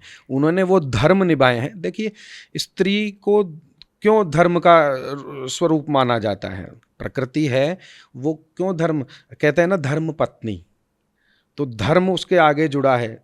धर्म का अर्थ है धारण करने योग्य और धारण करने वाला। जिसको हम धारण कर सकें, जिसको धारण करने से धर्म की प्राप्ति हो, पुण्य की प्राप्ति हो, और सभी परिवारजनों के लिए वो एक स्त्री करती है। तो दादी नानी के ऐसे कुतर्क जो करते हैं वो मूर्ख हैं मेरी दृष्टि में, क्या शास्त्रों की दृष्टि में वो मूर्ख हैं। तो आप जैसे कई शगुन ऐसे बताते हैं तो उन्हें विशेष रूप से करना चाहिए। देखिए, लाभ हानि हो कुछ भी हो, लेकिन शगुन करना चाहिए। सबसे बड़ी चीज यही है कि हम घर के अंदर जब कोई भी पूजा पाठ कर रहे हैं, हम घर के अंदर कोई भी त्योहार मना रहे हैं, कोई भी मंगल कार्य कर रहे हैं, तो आपका सर्वप्रथम जो दायित्व बनता है वो ये बनता है कि आप अपने घर के मुख्य द्वार को सबसे ज्यादा आपको पवित्र रखना होता है, क्योंकि वहीं से चल के देवी देवता आपके घर में अंदर आएंगे। सही है। एक गरीब भी अपनी कुटिया के बाहर 2 दीपक जरूर जलाता है, चाहे उसके घर के अंदर अंधेरा क्यों ना हो जी। ठीक। इस दिन माटी के लेप को भी बहुत विशेष माना गया है। पीली मिट्टी और गोबर से मिली हुई भी, या फिर पीली मिट्टी भी मानी जाती है, बहुत विशेष मानी जाती है। इस दिन तोरण लगाने का भी विशेष महत्व है, जिसे हम बांदरवार कहते हैं। हाँ, बंधनवार, उसका भी बड़ा विशेष महत्व है। आम के पत्तों की लगावें, आम के पत्ते उपलब्ध ना हो तो फिर अशोक के पत्तों की आप बंदरवान लगाएं, ये शुभ माना जाता है। कलावे के अंदर पीली कौड़ी, थोड़े से घुंघरू, और आप साथ में नींबू, और साथ में आप 2 लौंग लगाकर भी अपने घर के मुख्य द्वार पर बांध सकते हैं। बहुत अच्छी बात बताई है आपने। और ये देव दीपावली तक बंधता है, और देव दीपावली पर इसे उतारकर आप जल प्रवाह कर सकते हैं। जी जी, मुझे इसका श्लोक भी याद था बहुत पहले, तो भूल चुका हूँ, लेकिन ये शास्त्रोक्त है। इस दिन मुख्य द्वार के ऊपर स्वास्तिक का निर्माण किया जाता है जी। शुभ लाभ, जिसे अब तो स्टिकर मिलने लग गए और लोग वो करते हैं। अपने गांव में तो अपन उससे मेहरूर उससे लगाते हैं और उसी से लिख देते हैं, पर अब तो थोड़ा सा चीज़ें रिवायतें बदल चुकी हैं। रंगोलियाँ बनाई जाती हैं विशेष रूप से, क्योंकि माँ लक्ष्मी को जो 16 चीज़ें अति विशेष प्रिय हैं, उसमें गुलाल और अर्क वो उन्हें विशेष प्रिय है जी। तो इसीलिए इस दिन जो मुख्य द्वार है उस पर गुलाल की रंगोली जरूर बनाई जाती है। तो जो हम स्वास्तिक का निर्माण करते हैं, जो शुभ लाभ हम बनाते हैं, वो हम किस किस चीज़ से बना सकते हैं?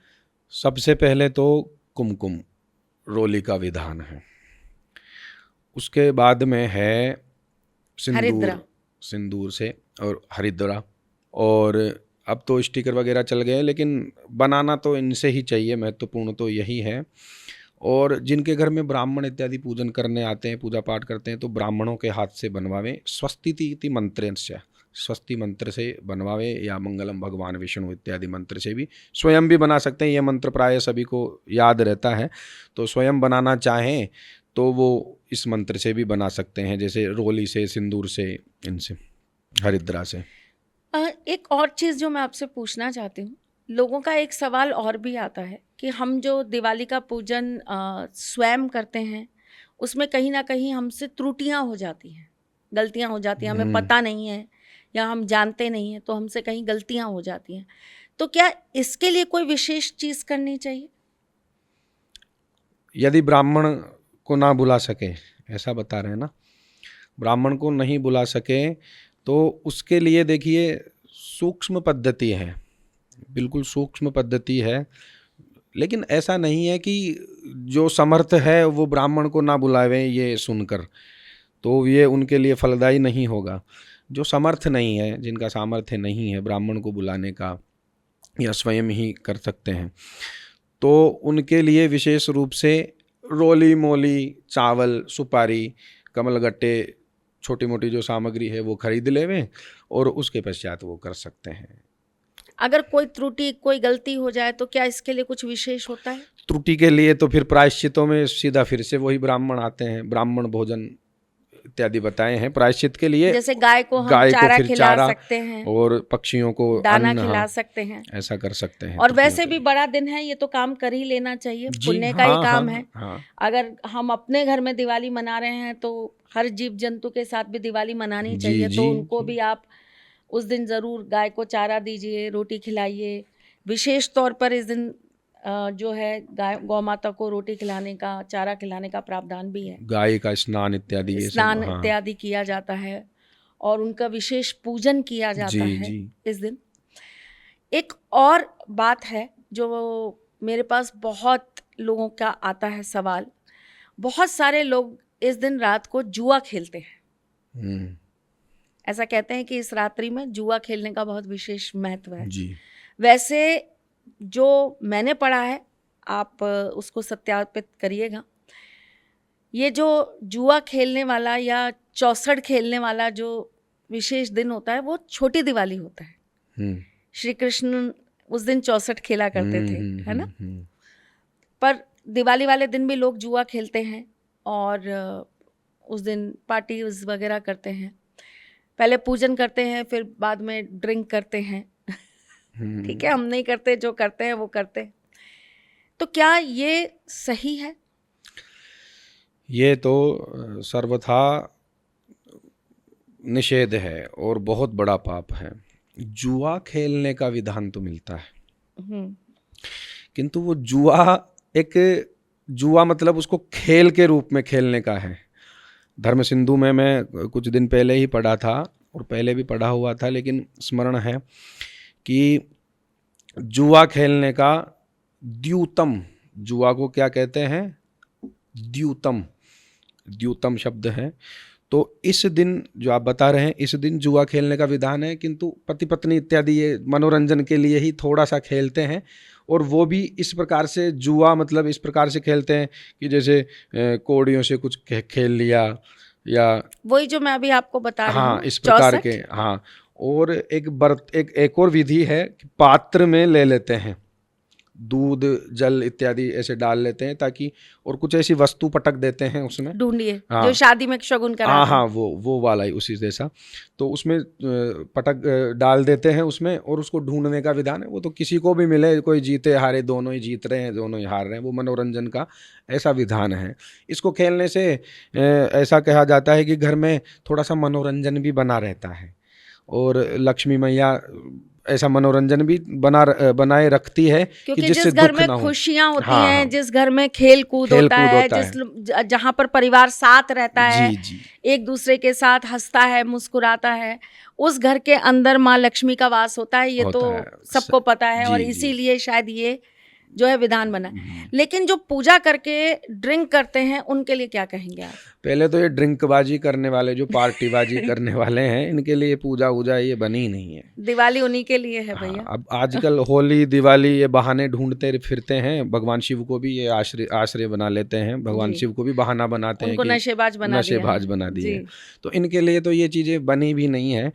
फिर भी यदि कोई सज्जन है और उनके घर में कुछ ऐसे उत्पाती लोग पैदा हो गए हैं तो उनको ऐसा नहीं अब बहुत करना बेचारी चाहिए। पत्नियां हैं जो नहीं चाहती, लेकिन अब पति हैं उनकी कहाँ सुनते हैं। फिर कलेश हो जाएगा त्योहार वाले दिन, 2 गालियां खाने को मिल जाएंगी। कहो तो कोई ज़्यादा उग्रपाती हो तो हाथ भी उठा दे बेचारी के ऊपर। तो इस डर के कारण वो कुछ कहती ही नहीं है। वो कहती है हम अपने पूजा पाठ कर लेंगे, तुम्हें जो करना है तुम कर लो अपने यार दोस्तों के साथ। इसलिए तो यमराज को प्रत्यक्ष रूप से भेजा जाता है इस त्योहार में कि जाके देखिए कौन क्या कर रहा है और उनकी वही लेखा उनका जोखा न्याय रखिए, करिए। उनका न्याय कीजिए। इस लोक में तो वो थोड़ा सा सुख वुख पा जाते हैं, लेकिन वो दुख भी बहुत भयंकर पाते हैं। और जिस लोक में उनको दुख जाना है, उनको जाना है और वहाँ जहाँ सुख की प्राप्ति सच्चाई में चाहिए इंसान को, मानव को या जीव को, वहाँ पर वो इतना अत्यंत दुख पाते हैं कि फिर वो अपने पापों को मिटा नहीं पाते और याद करते रहते हैं, ऐसा बताते हैं। क्या इस रात्रि में पितरों के नियमित भी कुछ करना चाहिए? इस रात्रि में पितरों के निमित्त देखिए ऐसा विधान है, मध्याह्न व्यापिनी अमावस्या, अपराह्न की अमावस्या, प्रातः काल की अमावस्या और प्रदोष व्यापिनी अमावस्या और मध्य रात्रि व्यापिनी अमावस्या। इस एक अमावस्या के इतने रूप हैं और इतने विधान हैं। तो स्पष्ट रूप से बताया गया है धर्मशास्त्रों में, धर्म सिंधु में भी बताया गया है, भविष्य पुराण में भी बताया गया है कि प्रातः काल में सर्वप्रथम पितरों का तर्पण इत्यादि करें। उससे पहले अभ्यंग स्नान, उबडन से इत्यादि से स्नान इत्यादि करें, फिर पितरों का तर्पण इत्यादि करें। अगर उपटन से ना कर पाए तो आप हल्दी डालकर स्नान कर सकते हैं। आप गुलाब जल डालकर आप स्नान कर सकते हैं। आप इस दिन विशेष रूप से राई के पत्ते डालकर स्नान कर सकते हैं। जी, जो रोगों को नाश करते हैं। जी। तो पितरों के लिए भी बताया है उस दिन कि पितरों का पूजन या पितरों का स्मरण या पितरों का तर्पण करने के बाद में ही दीपोत्सव मनाएं प्रदोष काल में, ऐसा बताते हैं भैया। और ये बहुत ही अच्छा आपने एक प्रश्न किया है पितरों के नाम से, और बहुत महत्वपूर्ण है।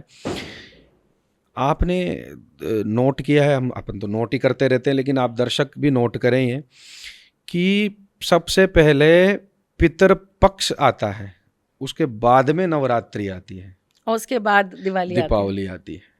तो पितर पहले हैं, देवताओं के अर्चन के पूर्व नांदी श्राद्ध इत्यादि पितर जो स्मरण है, पितर तर्पण है, पितर पूजन है, वो पहले हैं। इसलिए पितरों का या आपने सभी को याद भी दिलाया है, इस तरह से एक उदाहरण दिया है यहाँ पर कि सभी को पितरों का पूजन भी उस दिन करना चाहिए। इस दिन ना बहुत सारे लोग आपको बहुत अपना ज्ञान, एक्चुअली हमारे एक भारत देश में ये भी एक बहुत बड़ा वरदान है सबको कि यहाँ ज्ञानी बहुत है ज्ञानी। तो हर दूसरे घर में आपको एक बहुत महाविद्वान पंडित रावण बैठे हुए मिलेंगे। और वो इतने प्रकांड पंडित हैं कि आप उनके साथ में किसी भी तरह का कोई भी तर्क वितर्क नहीं कर सकते।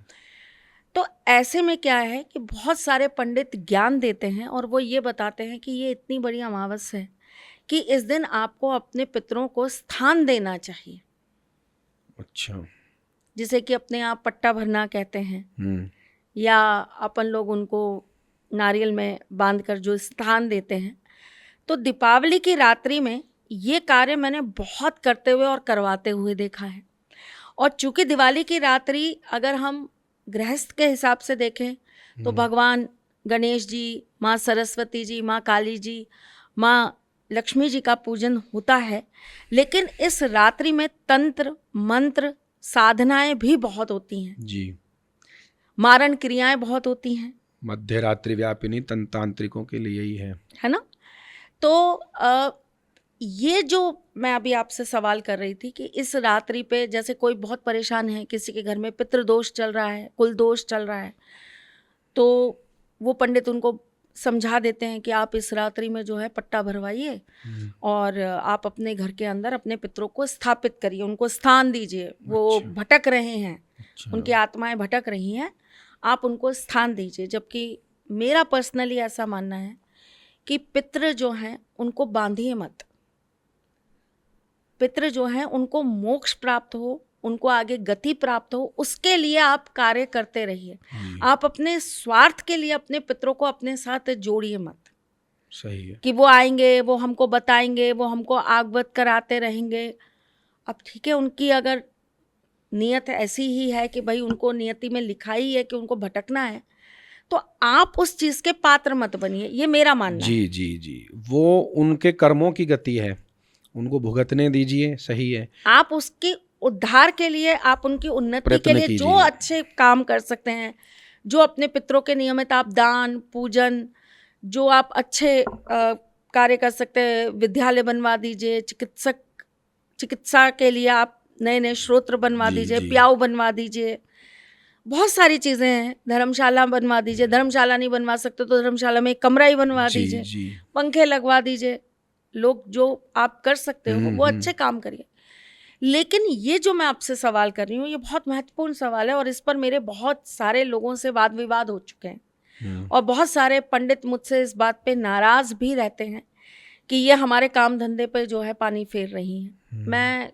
मैं शायद आपसे बड़ा इस बात का कोई गवाह नहीं होगा कि मैं जितना ब्राह्मणों के लिए सोचती हूँ, मुझे नहीं लगता इस पूरे उसके अंदर कोई भी एस्ट्रोलॉजर सोचता होगा या उतना कृत करता होगा। मैं अपनी तारीफ नहीं कर रही हूँ, ये सही बात ठाकुर जी है। की कृपा है जो कर पा रहे हैं।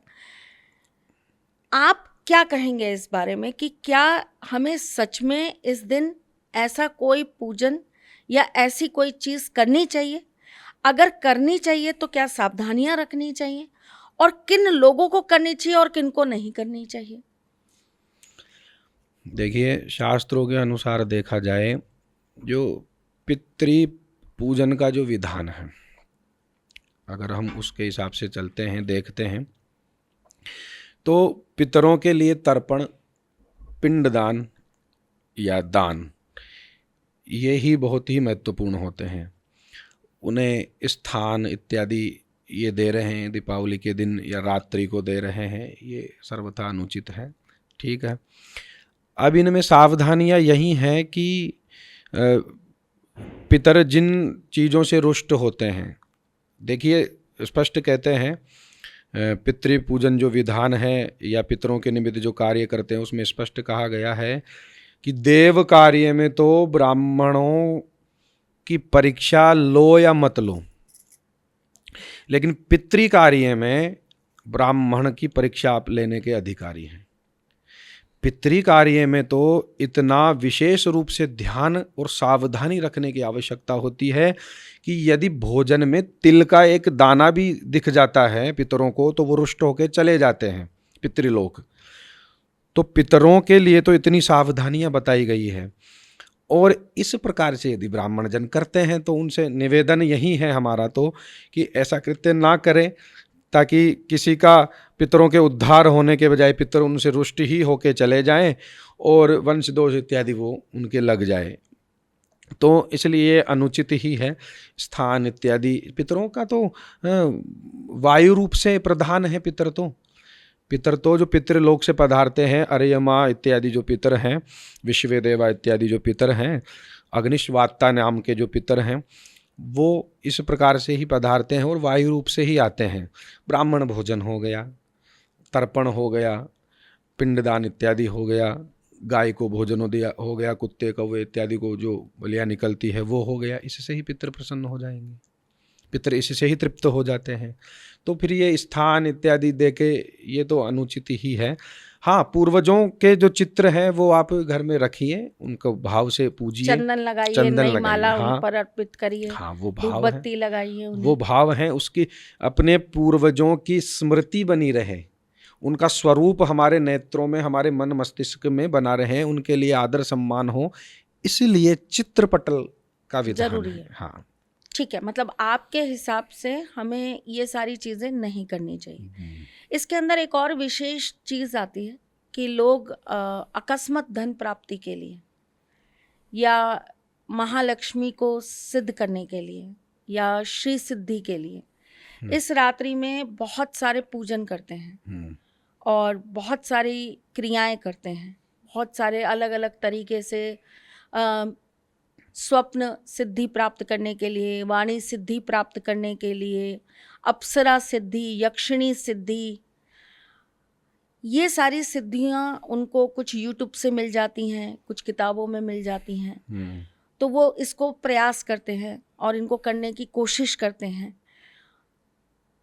मेरे हिसाब से ये सारी चीज़ें गुरु के नेतृत्व के बिना नहीं होती जी। मेरा अपना ये मानना है, मेरा मत है, जितना मुझे बुजुर्गों ने बताया है और जितना पढ़ा है, जो जितना ज्ञान है उसके हिसाब से गुरु के नेतृत्व के बिना नहीं होती। और उसके लिए भी आपको बहुत सारे चरणों से गुजरना पड़ता है जी। तब जाकर आप इन सिद्धियों के लिए परिपक्व होते हैं और फिर आप ये सिद्धियां कर सकते हैं। पर लोग यूट्यूब में देखकर या मैंने जैसे आपको बताया कि बहुत सारे लोग हैं जो अपने ज्ञान को बिना मतलब लोगों को बांट रहे हैं, ये बिना सोचे कि वो उसका उपयोग कैसे करेगा। आप इस पर क्या कहेंगे? अब ये आगम मार्ग का विषय बन जाता है।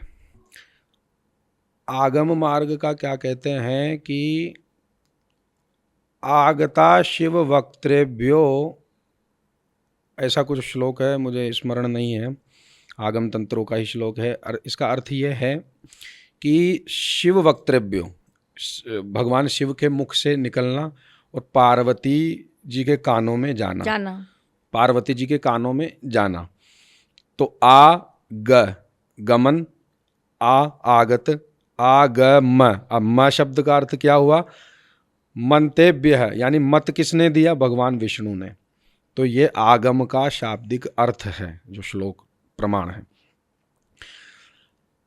मारणम मोहनम वश्यम स्तंभनोच्चाटनादिकम, आगम में ग्रंथों में इसका वर्णन मिलता है। मारण, मोहन, स्तंभन, उच्चाटन, वश्यम यानी वशीकरण इत्यादि का उद्धरण मिलता है। किंतु कल्याणकारी तंत्र सबसे शीघ्र मोक्ष को देने वाला साधन है। तनेति तायते तंत्र, तन से जो तपस्या की जाती है तंत्र के माध्यम से, तो सबसे पहला यहाँ पर एक प्रश्न उठ जाता है कि क्या हर कोई तंत्र साधना कर सकता है?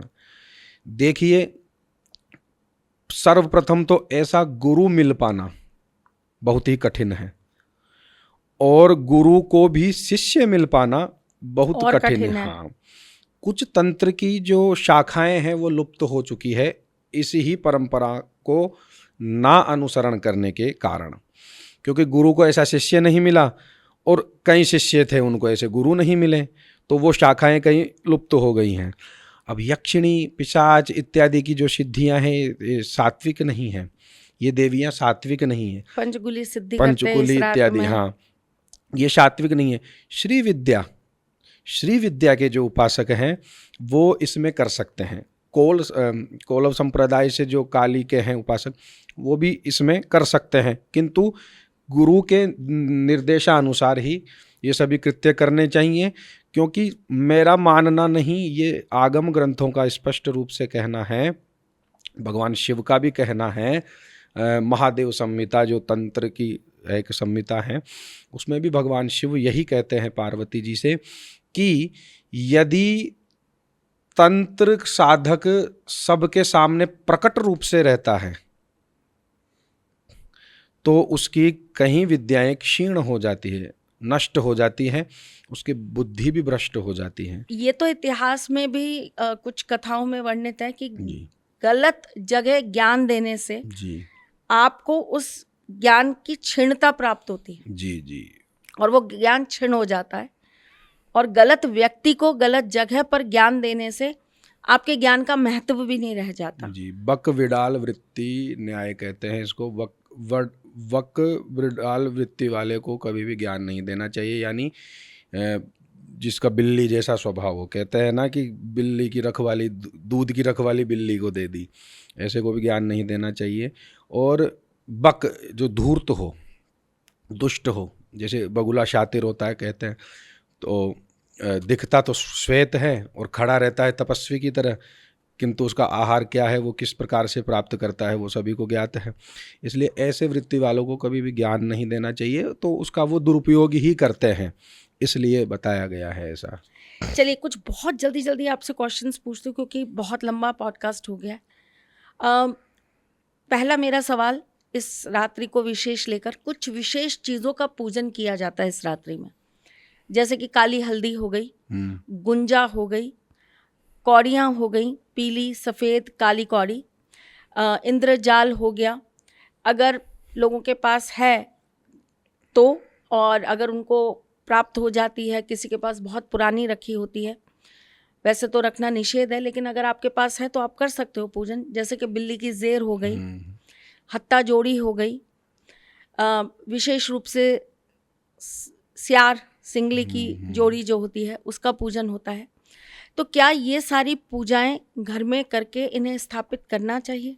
सात्विक वृत्ति वाले इन्हें ना करें तो अच्छा रहता है, सात्विक वृत्ति वाले ना करें तो अच्छा रहता है। किंतु कई गृहस्थ ऐसे होते हैं जिनके दोष ऐसे होते हैं कि उनके घर में प्रेत बाधाएं, भूत प्रेत की बाधाएं रहती हैं या नेगेटिविटी रहती है, तो उनके घर में ऐसा कोई स्थान हो जहाँ पर उन चीज़ों की जो वृत्ति होती है, जो स्वभाव होता है, या विशेषतः बिल्ली की ज़ेर और इनके लिए कह रहे हैं, या आप पीली कौड़ी, काली हल्दी, पीली कौड़ी, काली हल्दी ये तो रख सकते हैं, कोई दिक्कत नहीं है। वनस्पति जो है उनको तो आप रख सकते हैं। इंद्रजाल जो समुद्र से उत्पन्न होते हैं ऐसे भी रख सकते हैं। तो आप कह रहे हैं बिल्ली की ज़ेर हो गई, हत्ता जोड़ी हो गई, जी, ये तो वैसे भी आप गवर्नमेंट ने बैन कर दी हैं, लेकिन अगर किसी के घर में रखी हैं तो वो लोग रख सकते हैं जिनके यहाँ पे नेगेटिव चीज़ें हैं, लेकिन उनका भी एक विशेष स्थान होता है कि मंदिर से थोड़ा दूर रहें और किसी तंत्र के, थोड़ा मोटा जो तंत्र जानता है, जो पुरुष चरण किया हुआ है, पूर्णाभिषिक्त हो, उससे उसका करवा के फिर उनको कर सकते हैं। लेकिन उनका ऐसा स्थान होना चाहिए कि घर में उनका दुष्प्रभाव ना हो जाए। वो केवल उन्हीं भूत प्रेत पिशाच जो बाधाएं हैं या नकारात्मक ऊर्जाएं हैं, वो उन्हीं की रक्षा के लिए है, तो वो उन्हीं के लिए हैं। उनका कोई ऐसा प्रयोग ना करें, गलत प्रयोग ना करें, तो वो सही रहता है। क्योंकि भगवान कृष्ण ने भी ऐसा कहा है कि जो कोई क्रोधी होता है तो उसके लिए क्रोधी ही व्यवहार वाला सामने आना चाहिए। लोहे को लोहा काटता है।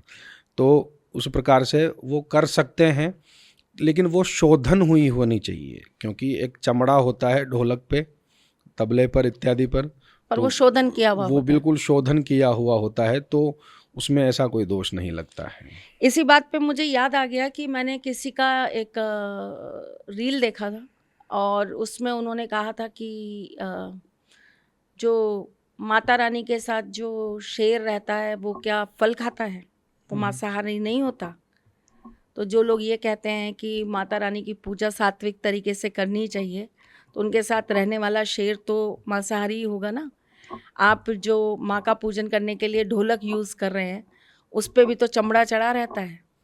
मूर्ख हैं ऐसे लोग, क्योंकि जो शेर का भोजन है सभी को ज्ञात है, मांस है, किंतु शेर जो माँ का शेर है,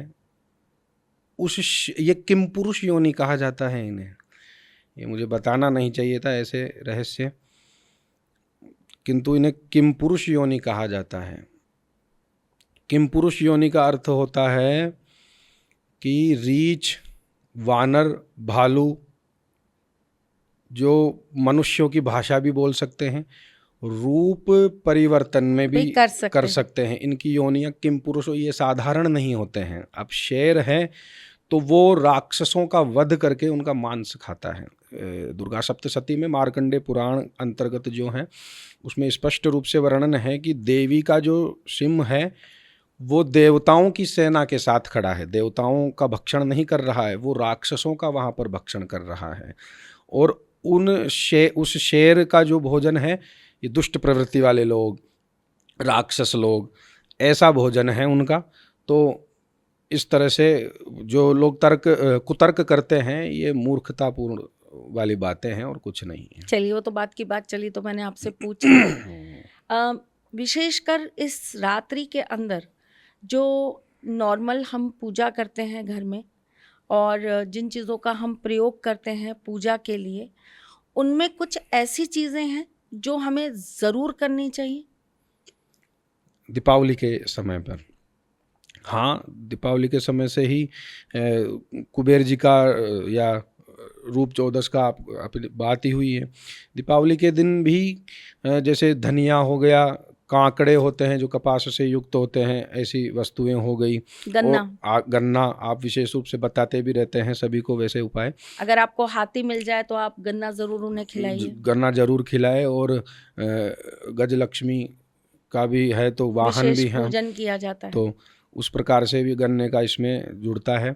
और जैसे कि सीताफल होता है, वो भी बहुत महत्वपूर्ण, सिंघाड़े हो गए, बेर इत्यादि ये जो हो गए, ये भी बहुत ही पसंद है। बताशे, खीले, खिलौने, गुड़ इत्यादि, ये सभी बहुत ही महत्वपूर्ण होता है। पीली सरसों भी होती है, कमलगट्टा।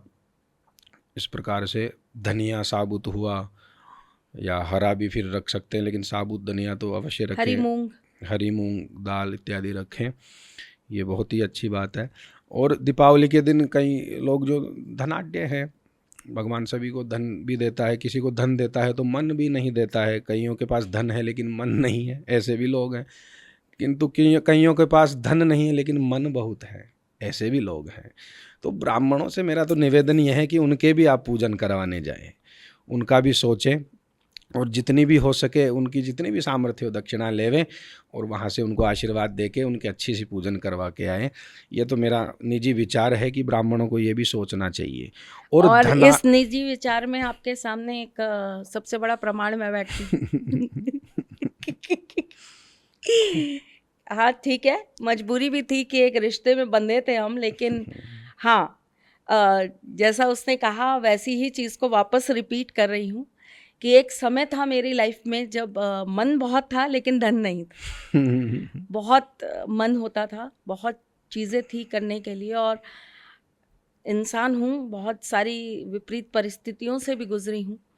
तो वो मेरे घर की एक ऐसी दिवाली थी कि जहाँ आज मेरे ठाकुर जी एक पहनी हुई जोड़ी कपड़े को दोबारा रिपीट नहीं करते हैं। वो एक ऐसी दिवाली थी जब उनके लिए लेने के लिए मेरे पास एक जोड़ी कपड़े के भी पैसे नहीं थे, पर मन बहुत था, भाव बहुत है। और वो पहली बार मैंने अपनी लाइफ में, पहली और आखिरी शायद, मैंने अपनी लाइफ में अपने ठाकुर जी को ऐसा बोला कि मैं असमर्थ हूँ आपको अपने पास रखने के लिए। आपको मेरे जैसे भक्त के घर नहीं होना चाहिए, आपको किसी ऐसे अच्छे घर में जाना चाहिए जहाँ आपको बहुत अच्छी से पूजा जाए, आपका साज श्रृंगार बहुत अच्छे से किया जाए, आपको नाना प्रकार के पकवान खिलाए जाएं, आपको भोग खिलाया जाए। आप इस गरीब सुदामा के घर क्यों हैं मुझे नहीं पता, पर मैं बहुत असमर्थ हूँ। मैं क्या दूँ आपको? मैं तो मतलब मेरी तो स्थिति ऐसी है कि मैं कॉटन की चीर काटूँ और आपको धोती बनाकर पहना दूँ। भाव तो ऐसे हैं कि जोर मेरो चाले हीरा मोतिया से नज़र उतार दूँ, पर नहीं है। तो उस समय भी ये गरीब ब्राह्मण जो अभी आपके सामने बैठे, इन्होंने शायद वो मन ही देखा और करी मेरे यहाँ पूजा, और करता ही है, हमेशा वही करता है मेरे यहाँ। तो आज स्थितियाँ बदल गई। तो देखो, ब्राह्मणों का आशीर्वाद भी बहुत बड़ी चीज़ होती है। ऐसा कहते हैं कि जिस घर में नित्य पूजन होता है ईश्वर का, जिस जगह पर वास होता है ईश्वर का और ब्राह्मणों का, उस जगह से धूल भी मिल जाए ना, तो वो भी आपके लिए स्वर्ण बराबर है। जी जी, सत्य है। जिसके मुख से ईश्वर का नाम जाप होता रहे, जहाँ पर हमेशा ईश्वर की बातें होती रहें, उनकी चर्चाएं होती रहें, उनके भजन होते रहें, उनके पाठ होते रहें, उस जगह की तो अगर धूल भी प्राप्त हो जाए ना तो वो स्वर्ण से भी बड़ी है, हीरे जवाहरात सब चीज़ों कोहिनूर से भी बड़ी हैं। तो ब्राह्मणों को करना चाहिए, मैं भी यही कहती हूँ कि करना चाहिए आपको, लोगों के यहाँ पूजन भी करना चाहिए, उनका साथ भी देना चाहिए, उनको सही तरीके से पूजन पाठ का विधान भी बताना जी चाहिए। जी। चलिए अब चलते चलते एक बहुत बड़ा विवाद का इस समय जो प्रश्न चल रहा है वो मैं आपसे लास्ट में करना चाहती हूँ। हालांकि अभी गोवर्धन और भाई दूज बाकी है, उसके लिए हम सेकंड पार्ट बनाएंगे, भाई दोस्त तो ज़रूर बनाएंगे। तो दिवाली मनाएं कब, ये एक बहुत बड़ा विवाद है। इस समय जो संग्राम मचा हुआ है कि 31 तारीख को मनावें या 1 तारीख को मनावें। तो देखिए, शास्त्रोक्त जो प्रमाण मिलते हैं, कहना चाहूँगा कि 31 का भी मिलता है और 1 तारीख का भी मिलता है।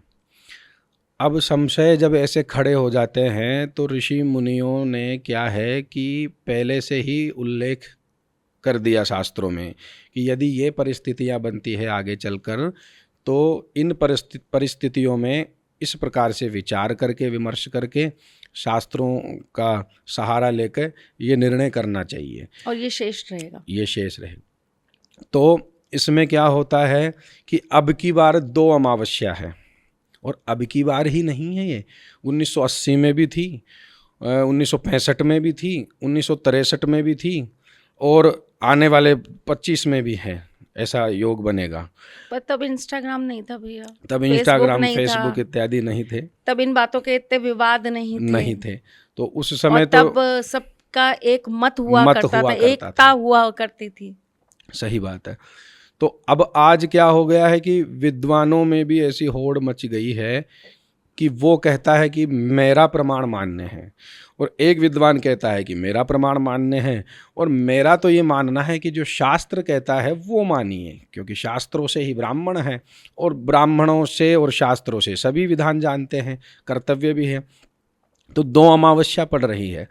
अब धर्म सिंधु और निर्णय सिंधु क्या कहते हैं कि यदि 2 अमावस्या होती है, 2 अमावस्या होती है तो दूसरे दिन की अमावस्या को ही सुख रात्रि यानी लक्ष्मी पूजन करना चाहिए। और इसमें दर्श दंड इत्यादि भी देखे जाते हैं। तो प्रदोष व्यापिनी तिथि रहती है, लेकिन उद्यात भी हो, उदय काल भी हो। अब 31 तारीख को उदय नहीं है, उदय में तिथि नहीं है, तो जो अमावस्या है वो 3 कुछ ऐसे मिनट पे शुरू हो रही है और प्रदोष व्यापिनी तो है, मध्य रात्रि व्यापिनी भी है अमावस्या, किंतु 1 तारीख को उदय में भी है और प्रदोष काल में भी है। प्रदोष काल के लिए भी ऐसा कहा गया है कि 1 घटी से ज़्यादा 1 घटी भी रह जाए प्रदोष काल में तो वो अमावस्या मानी जाती है और दीपावली के लिए वो शुभ होती है। अच्छा, ऐसा भी स्पष्ट कहा गया है कि स्वाति नक्षत्र युक्त दीपमालिका मनाई जाती है, दीपोत्सव मनाया जाता है, तो बहुत ही पुण्यदायक होता है। तो 1 तारीख को स्वाति नक्षत्र भी आ रहा है। और एक और प्रमाण ऐसा है कि पितृ पूजन के बिना देव कार्य नहीं होते हैं। तो यदि आप अमावस्या 31 तारीख को मानते हैं तो पितृ पूजन कैसे करेंगे? पितृ पूजन आप कैसे करेंगे? क्योंकि मध्याह्न में, हाँ, सुबह मध्याह्न में इत्यादि में होगा, तो वो अस्त के समय कैसे हो सकता है? तो 1 तारीख को पितरों का करें पूजन और 31 तारीख को जो साधक लोग हैं वो मध्य रात्रि में तंत्र साधना इत्यादि जो पुरस्चरण या जप जो उनके गुरु परंपरा से उन्हें प्राप्त हुए हैं, दीक्षा से प्राप्त हुए हैं, उनका वो करें और प्रदोष काल में वो दीपावली का पूजन करें, लक्ष्मी जी का पूजन करें। अब रहती है व्यापारी वर्ग, क्योंकि ये जो दीपावली है वे ये वैश्य प्रधान है, होली का शूद्र प्रधान है, ऐसे ऐसे वर्ण प्रधान माना गया है। तो अब ये जो दीपावली है ये वैश्य प्रधान है, तो व्यापारियों को भी आवश्यकता पड़ती है, तो वो कभी कोई वृष लग्न, सिंह लग्न इत्यादि में पूजन, हाँ, स्थिर लग्न इत्यादि में पूजन करवाते हैं। अब कहना प्रश्न ये भी उठ रहा है कि अमावस्या 1 तारीख को 6:00 पर समाप्त हो रही है। तो स्थिर लग्न सिंह लग्न में इनमें कैसे पूजन करेंगे, हम कैसे पूजन करवाएंगे? तो प्रतिपदा भी आ रही है। तो प्रतिपदा युक्त जो अमावस्या है, ऐसे तो शीघ्र बोध नामक ग्रंथ में कहा गया है कि प्रतिपदा युक्त जो अमावस्या है उसमें दीप मालिका ना करें, ऐसा कहा गया है। किंतु अग्नि पुराण में इसका संशय दूर किया है ऋषि मुनियों ने। अग्नि पुराण में कहा गया है कि पूर्णिमा प्रतिपदा युक्त श्रेष्ठ होती है और अमावस्या प्रतिपदा युक्त श्रेष्ठ होती है।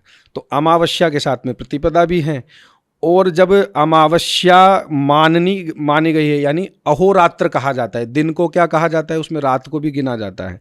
तो अमावस्या प्रदोष व्यापिनी है और सूर्यास्त 5 कुछ पहले ही खत्म हो रहा है, तो सूर्यास्त के बाद में भी अमावस्या है, तो वो संपूर्ण रात्रि भी अमावस्या मानी जाएगी। तो सिंह लग्न में इनमें भी आप कर सकते हैं, पूजन कर सकते हैं। तो 1 तारीख को ही शास्त्रोक्त विधि से कर सकते हैं और शास्त्रों का भी बहुमत प्राप्त हो रहा है। केवल 10 या 5 या 7 पंचांग ऐसे हैं जिनमें 31 तारीख का लिखा गया है, अन्यथा 90 पंचांग जो प्रमाणित है, निर्णय सागर इत्यादि जिनको प्रमाणित पंचांग माना जाता है, उनमें 1 तारीख का है। तो 90 पंचांग सही है या 10 पंचांग सही है? तो धर्मशास्त्र और धर्म सिंधु, निर्णय सिंधु इत्यादि से जो उद्धरण प्राप्त होते हैं, सूत्र प्राप्त होते हैं, प्रमाण प्राप्त होते हैं, वो 1 तारीख के ही बहुमत में जाते हैं। पर यहाँ मेरा एक और छोटा सा आपको प्रश्न आता है, और चूंकि मैं खुद एक स्त्री हूँ, घर परिवार में बंधी हूँ, घर परिवार को साथ लेके चलने वाली हूँ, तो मुझे स्त्रियों की थोड़ी पीड़ाएं समझ आती हैं। ठीक है, आपने कह दिया, जो हमारे व्यूवर्स हैं जो हमसे बहुत प्यार करते हैं, उन्होंने तो मान लिया कि माँ के चैनल पे ये बात आ गई, तो यहाँ तो कटु सत्य है। लेकिन उनके घर में उनके सास ससुर वो किसी पंडित से संपर्क करते हैं या जानते हैं, या उनके घर में उनकी ननद की चलती है, या देवरों की चलती है, या जेठ की चलती है, या पति ही उनके खुद को कहीं किसी के साथ जोड़ लेते हैं और फिर उनकी चलती है, तो वो ये कहेंगे कि नहीं 31 की है। तो क्या अगर वो 31 को पूजन कर लेते हैं तो ये दोष लगेगा या ये पूजा निरर्थक मानी जाएगी? देखिए, अब इसमें क्या है कि फिर 2 ही बात हो जाएगी। किंतु 31 तारीख को लक्ष्मी जी का यदि पूजन करना चाहते हैं, यदि घर में व्यवस्थाएं नहीं बन रही हैं या कोई मान नहीं रहा है, तो आप 31 को भी पूजन कर सकते हैं, किंतु 1 को भी अवश्य करें, चाहे सूक्ष्म रूप से ही करें, किंतु 1 को भी अवश्य करें। तो आप ये कह रहे हो कि वो लोग 31 को अगर करते हैं तो उनको 1 को भी पूजन करना चाहिए। जैसे महाराष्ट्र में 31 का ही माना जाएगा, क्योंकि वहाँ पर समय थोड़ा भिन्न आ रहा है, जो अमावस्या का काल है वो वहाँ पर नहीं मिल रहा है प्रदोष में 1 तारीख को, तो वो 31 को मना सकते हैं। अब 31 का जैसे आप बोल रहे हैं कि भाई किसी के परिवार में ऐसे ऐसे, तो वो 31 को मनावे, लेकिन 1 को जरूर मनावे।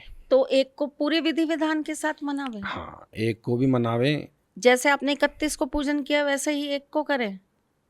यदि वो 31 को पूरे विधि विधान से संपन्न करवाते हैं तो 1 को सूक्ष्म रूप से कर सकते हैं, पूजन कर सकते हैं।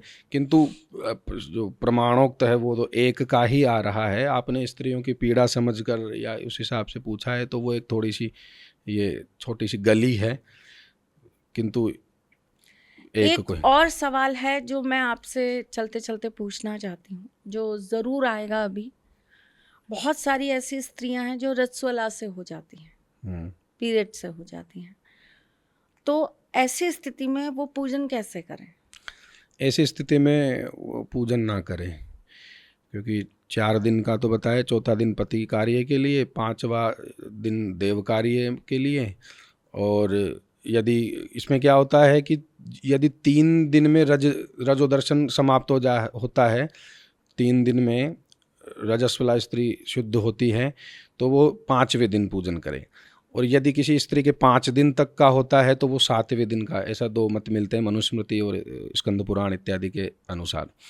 तो वो ना ही करें, वो दूर से ही प्रणाम करें, उसी को वो फल प्राप्त हो जाएगा। ऐसी कोई बात नहीं है, भगवान ने सुविधा दी है।